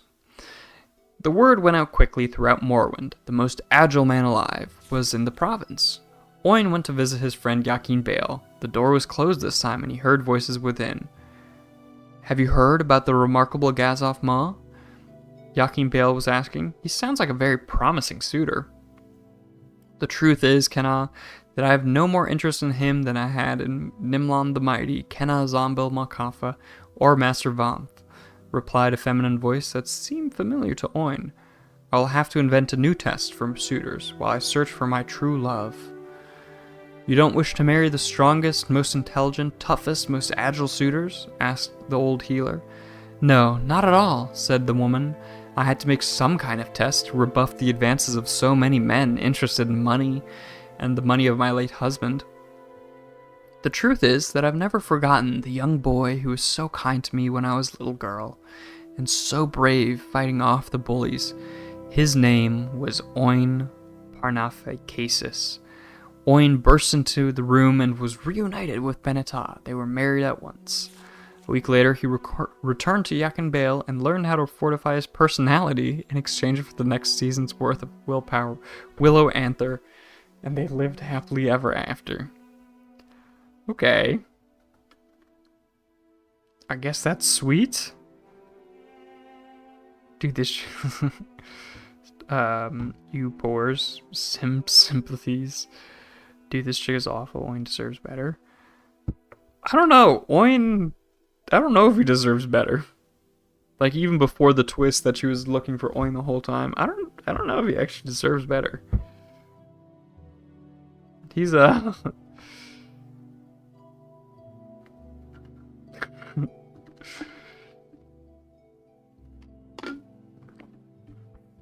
it's like taking, like, you know, he's just taking steroids and then trying to impress a woman that he met, like, a single time. Like, he protected her. He's, like, supremely nice guy, I guess. He protected her from bullies a single time, and then was like, I deserve to be with her. I should be with her. And then took steroids to try to prove how cool he is, and then took more drugs to try to make himself, you know, it's like drinking alcohol in social situations, so, like, you know, as social lubricant. I remember that summer, as the summer Oin was taking steroids because the lady likes a man with muscles and he loves her. Yeah, like, what the fuck is this? Also, what is the point of this book? It was just the same thing over and over again. This one wasn't all too good, to be honest. The value of that one's 300? What the fuck? There's so many better books that are, like, worth pennies in comparison. I guess it's a romance story, and romance is valued more heavily. That would have been a good bedtime story. That's it. Yeah, it's like a I don't know. I mean, maybe it's like a decent kid's story. But that's a grown ass man, and that book is way overpriced. Oh, we got a monk here. Okay. We don't have any books though, so you can keep waiting for whatever. Speak, traveler. Ooh. Dang. It's a grown ass man, yeah. What is he? What is he? It's a grown ass man reading like a children's romance story that is way overpriced for some reason.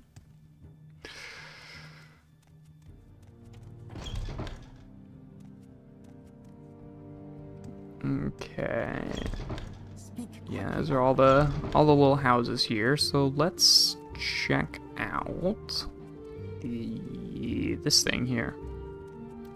There might be an issue though, because you need to be able to levitate to get to a lot of the rooms in this building, and I don't have the levitation spell or any levitation potions.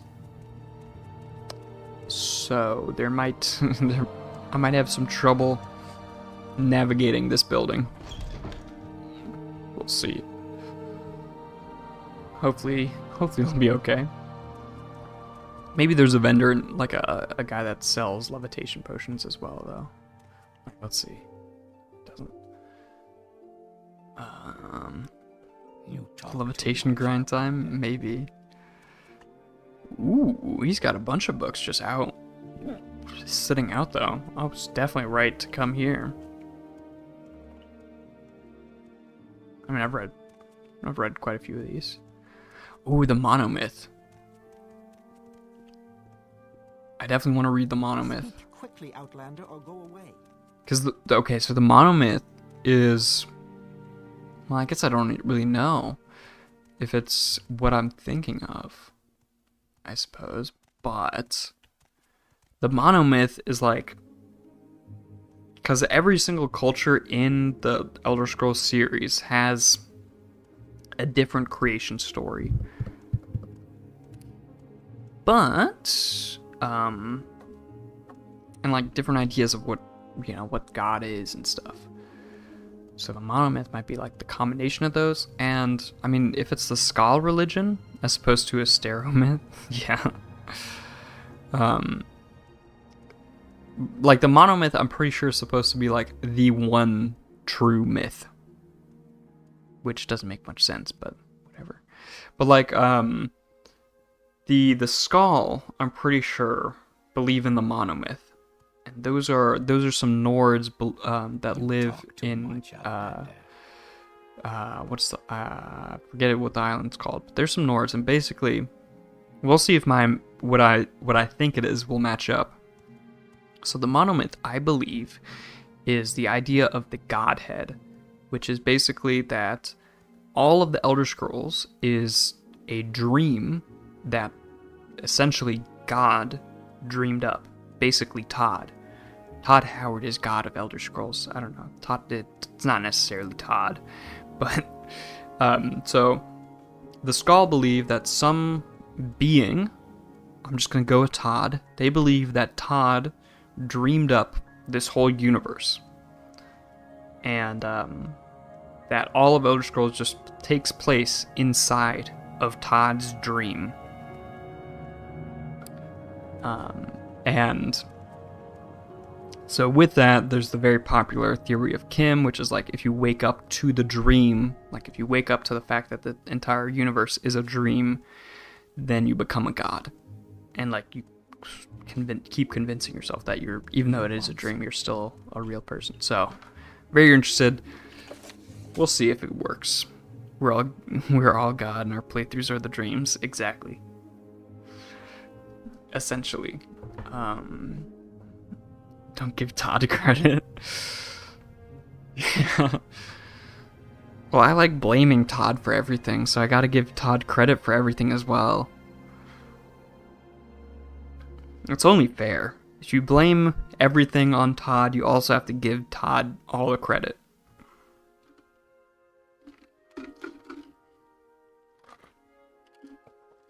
if I give myself all the credit, Todd getting credit for copying our homework, yeah.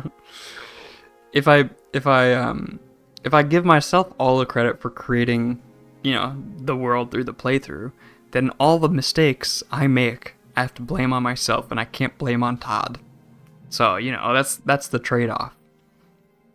Either I have to give credit to somebody else for every playthrough, but then I can blame all my mistakes on them as well, or I can give myself credit for the playthrough, and then I have to blame all the mistakes on myself. Blame those on bugs. Yeah, but calling it bugs is blaming it on Todd, which bugs are Todd's fault. Yeah, but, it's a gray area, to be honest, but, it's easier to just blame everything on Todd and give credit to Todd. Alright, I am interested to see if I actually got it right. Actually, dude, I kind of looked at it a little bit, and I already know I got it wrong. This is just trying to, like, combine all the myths that all the cultures have, not, like, go into the very detail of the actual, like, way the world is set up. This is just combining every single myth into one.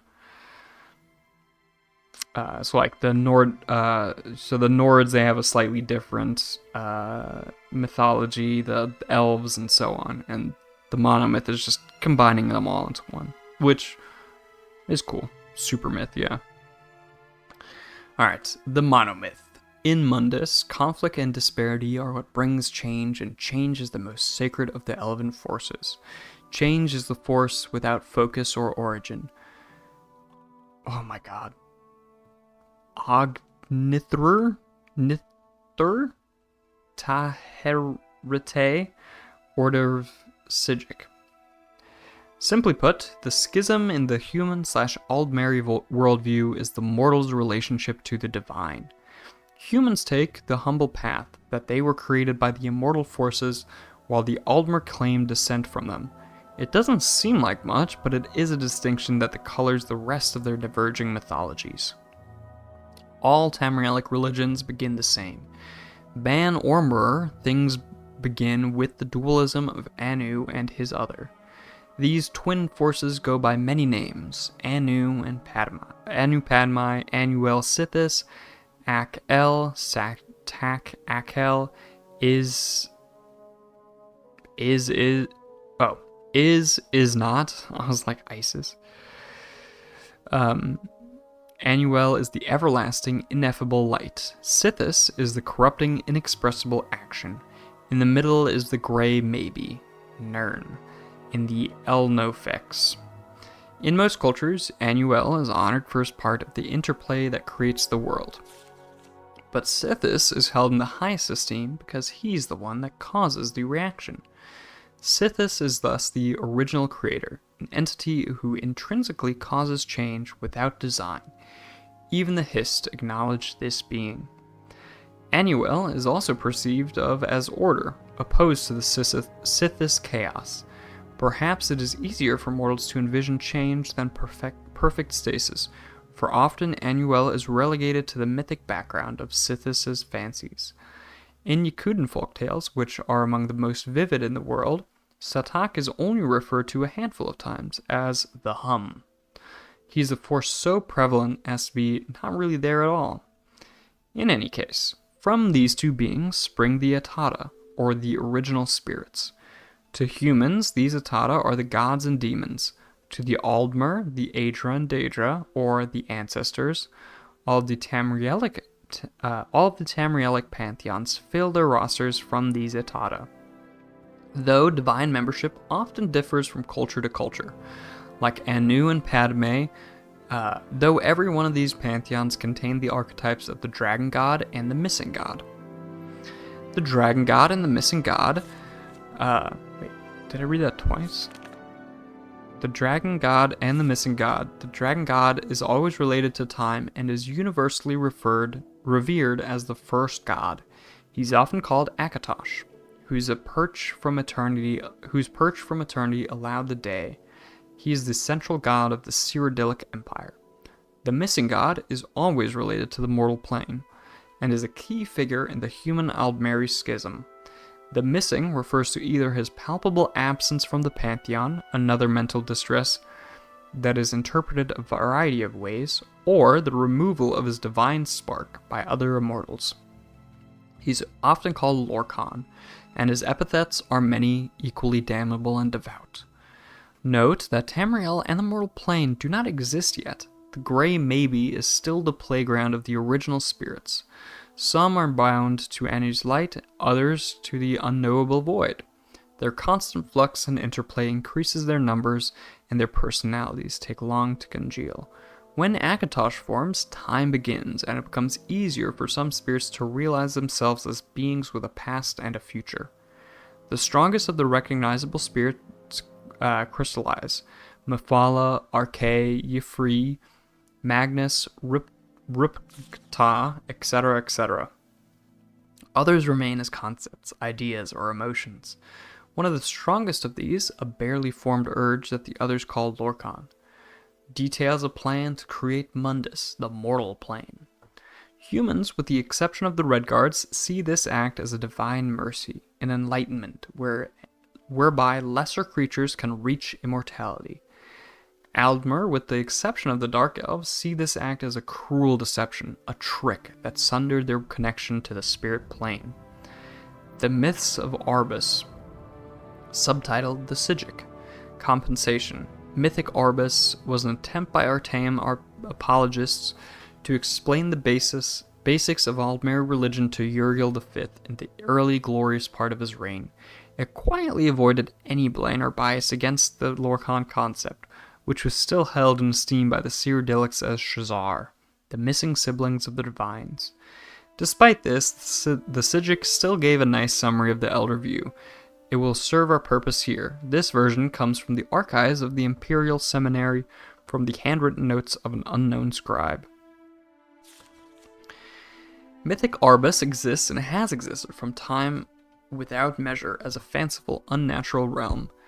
Arbus is used to connote the imperceptible penumbra, the gray center between the is/is not of Anu and Padme.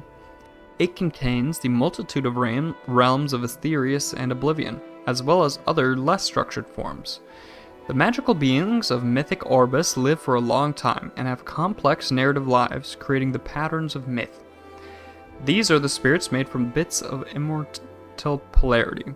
The first of these was Akatosh, the Time Dragon, whose formation made it easier for the other spirits to structure themselves. Gods and demons form and reform and procreate. Finally, the magical beings of the mythic Arbus told the ultimate story, that of their own death. For some of this was an artistic transfiguration into the concrete, non-magical substance of the world.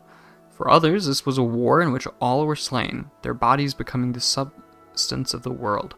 For yet others, this was a romantic marriage and parenthood, with the parent spirits naturally having to die and give way to the succeeding mortal races. The agent of this communal decision was Lorcan, whom most early myths vilify as a trickster or deceiver. More sympathetic versions of the story point out Lorcan as being the reason the mortal plane exists at all.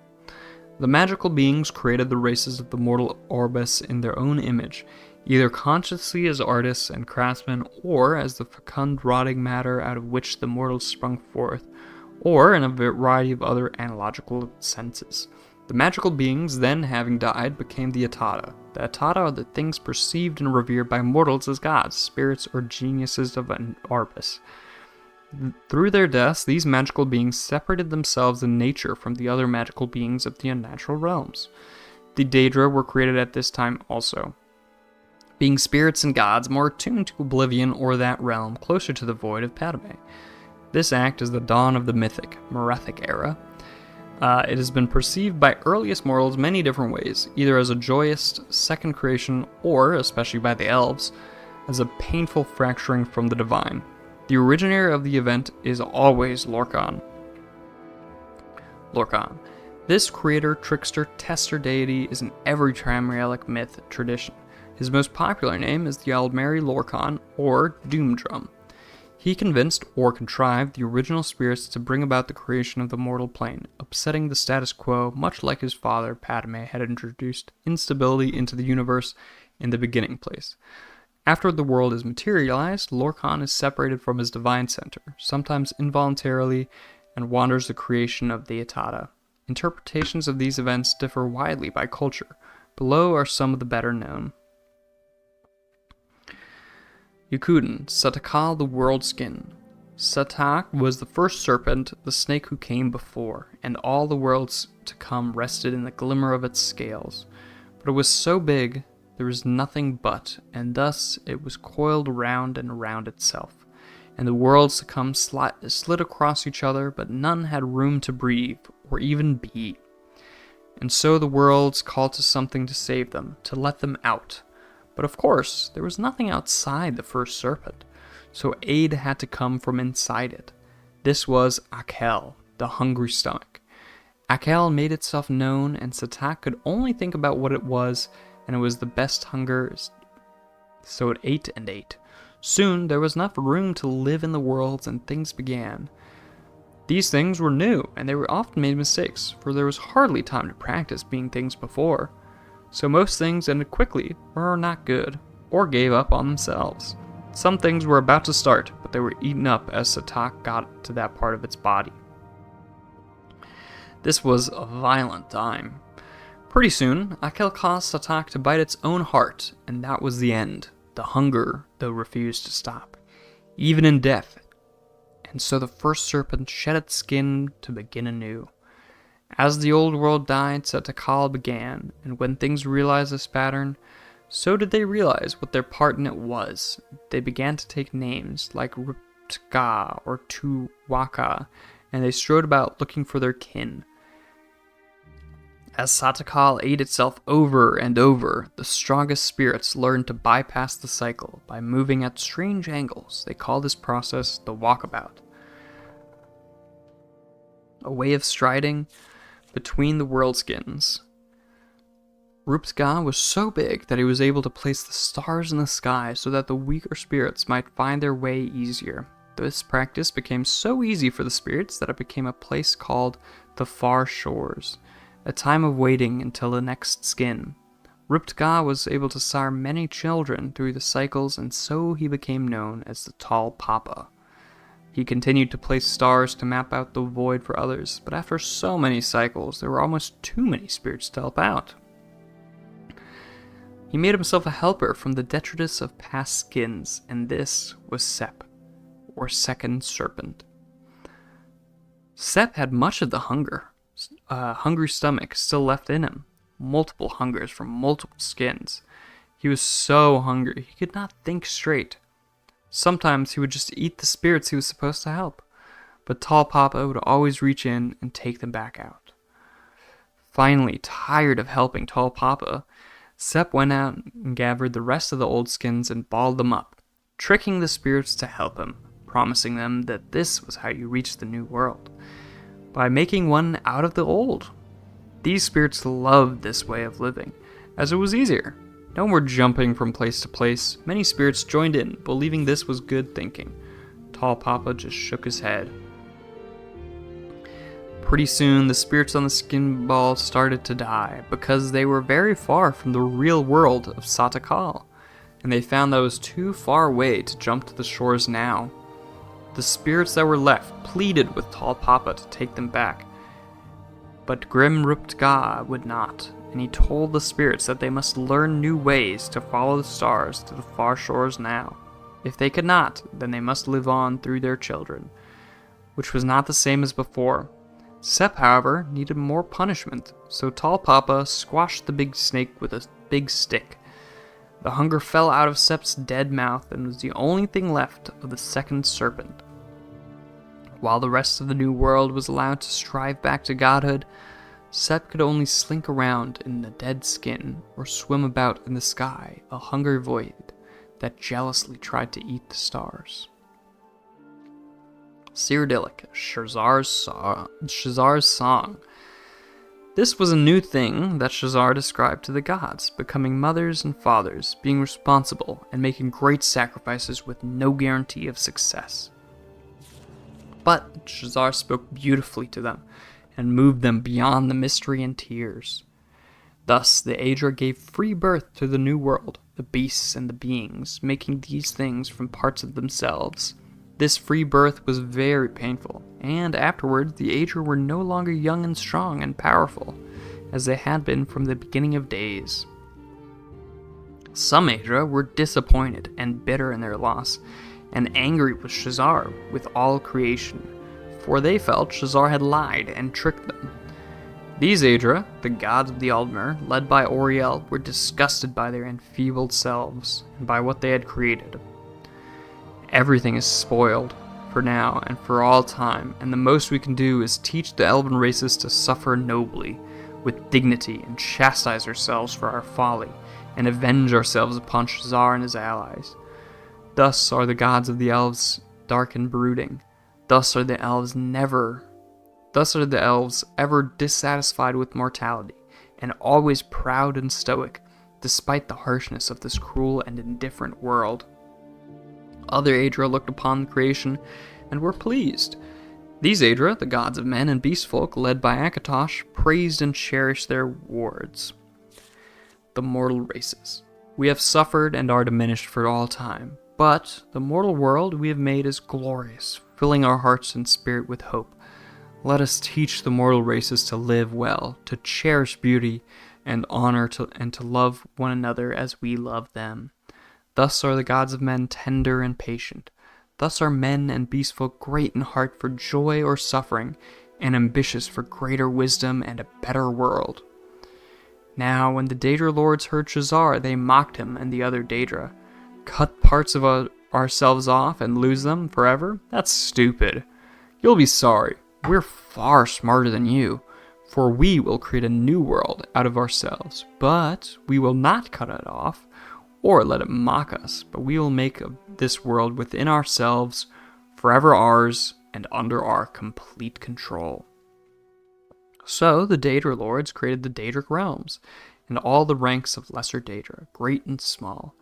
And for the most part, the Daedra lords were well pleased with this arrangement, for they always had worshippers and servants and playthings close at hand. But at the same time, they sometimes looked with envy upon the mortal realm. For though the mortals were foul and feeble and contemptible, their passions and ambitions were also far more surprising and entertaining than the antics of the lesser Daedra. Thus do the Daedra lords court and seduce certain amusing specimens of the mortal races, especially the passionate and powerful. It gives the Daedra lords special pleasures to steal away from Shazar and the Aedra, the greatest and most ambitious mortals. Not only are you fools to mutilate yourselves, gloat the Daedra lords, but you cannot even keep the best pieces, which prefer the glory and power of the Daedra lords to the feeble vulgarity of the mush-minded Aedra. Altmeri, the heart of the world. Anu encompasses all things, so that he might know himself, he created Anuel, his soul, and the soul of all things. Anuel, as all souls, was given to self-reflection, and for this he needed to differentiate between his forms, attributes, and intellects. Thus was born Sithis, who is the sum of all the limitations Anuel would utilize to ponder himself. Anuel was the soul of all things, therefore became many things, and this interplay was and is Orbis. At first, the Orbis was turbulent and confusing, as Anuel's ruminations went on without design. Aspects of the Orbis then asked for a schedule to follow, or procedures whereby they might enjoy themselves a little longer outside of perfect knowledge. So that he might know himself this way too, Anu created Auriel, the soul of his soul. Auriel bled through the Orbis as a new force called time. With time, various aspects of the Orbis began to understand their natures and limitations. They took names like Magnus or Mara or Zen. One of these was Lorcan. more of a limit than a nature, so he could never last long anywhere. As he entered every aspect of NUL, Lorcan would plant an idea that was almost wholly based on limitation. He outlined a plan to create a soul for the Orbis, a place where the aspects of aspects might even be allowed to self-reflect. He gained many followers, even Auriel, when told he would become the king of the New World, agreed to help Lorcan. So they created the Mundus, where their own aspects might live and become the Atata. But this was a trick, as Lorcan knew this world contained more limitations than not, and was therefore hardly a thing of Anu at all. Mundus was the house of Sithis. As their aspects began to die off, many of the Atata vanished completely. Some escaped, like Magnus, and that is why there are no limitations to magic. Others, like Y'ffre, transformed themselves into Elnathe, the Earthbones, so that the whole world might not die. Some had to marry and make children just to last. Each generation was weaker than the last, and soon they were Aldmer. Darkness caved in. Lorcan made armies out of the weakest souls and named them men, and they brought Sithis into every quarter. Auriel pleaded with Anu to take them back, but he had already filled their places with something else. But his soul was gentler and granted Auriel his bow and shield, so that he might save the Aldmer from the hordes of men. Some had already fallen, like the Chimer who listened to the tainted Atata, and others, like the Bosmer, had soiled Time's line by taking mannish wives. Auriel could not save Atmora, the Elder Wood, and it was lost to men. They were chased south and east to Old Elnathe, and Lorcan was close behind. He shattered that land into many. Finally, Trinimac, Auriel's greatest knight, knocked Lorcan down in front of his army and reached in with more than hands to take his heart. He was undone. The men dragged Lorcan's body away and swore blood vengeance on the heirs of Auriel for all time. But when Trinimac and Auriel tried to destroy the heart of Lorcan, it laughed at them. It said, "This heart is the heart of the world, for one was made to satisfy the other." So Auriel fastened the thing to an arrow and let it fly long into the sea, where no aspect of the New World may ever find it. Alright.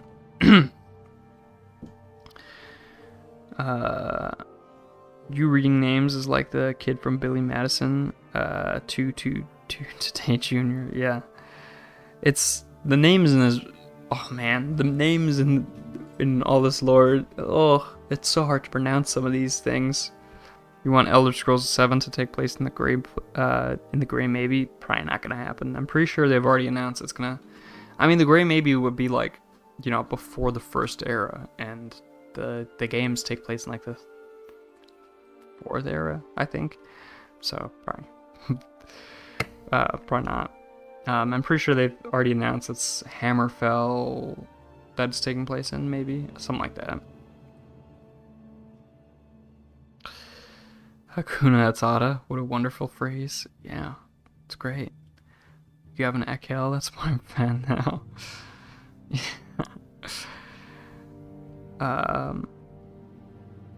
6 is Hammerfell. Oh, right, 6 is right, yeah, 7.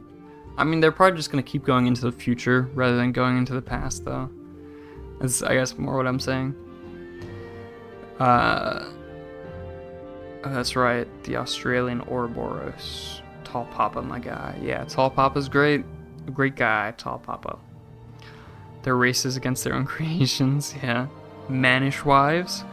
Probably not talking about like male wives, more talking about like their humanish wives. You know, mannish, humanish. Maybe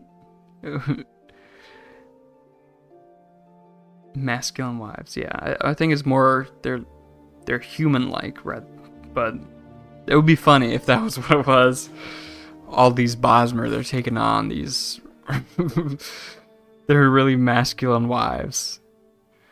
They want to be dominated. All jacked and stacked. Exactly. What's the thing from Futurama? Death by Snoo Snoo. Yeah, all the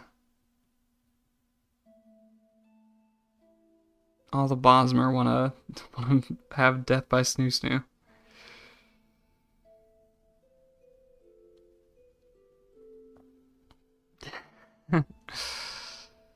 All right. Damn. Monomyth that was a long book. Jesus Christ. Don't go to that subreddit unless you want to see hot buff women. Yeah, don't go there. What time is it? My throat is feeling close to the end. Yeah, I think it's about time, sadly. Yawn o'clock, yeah, exactly.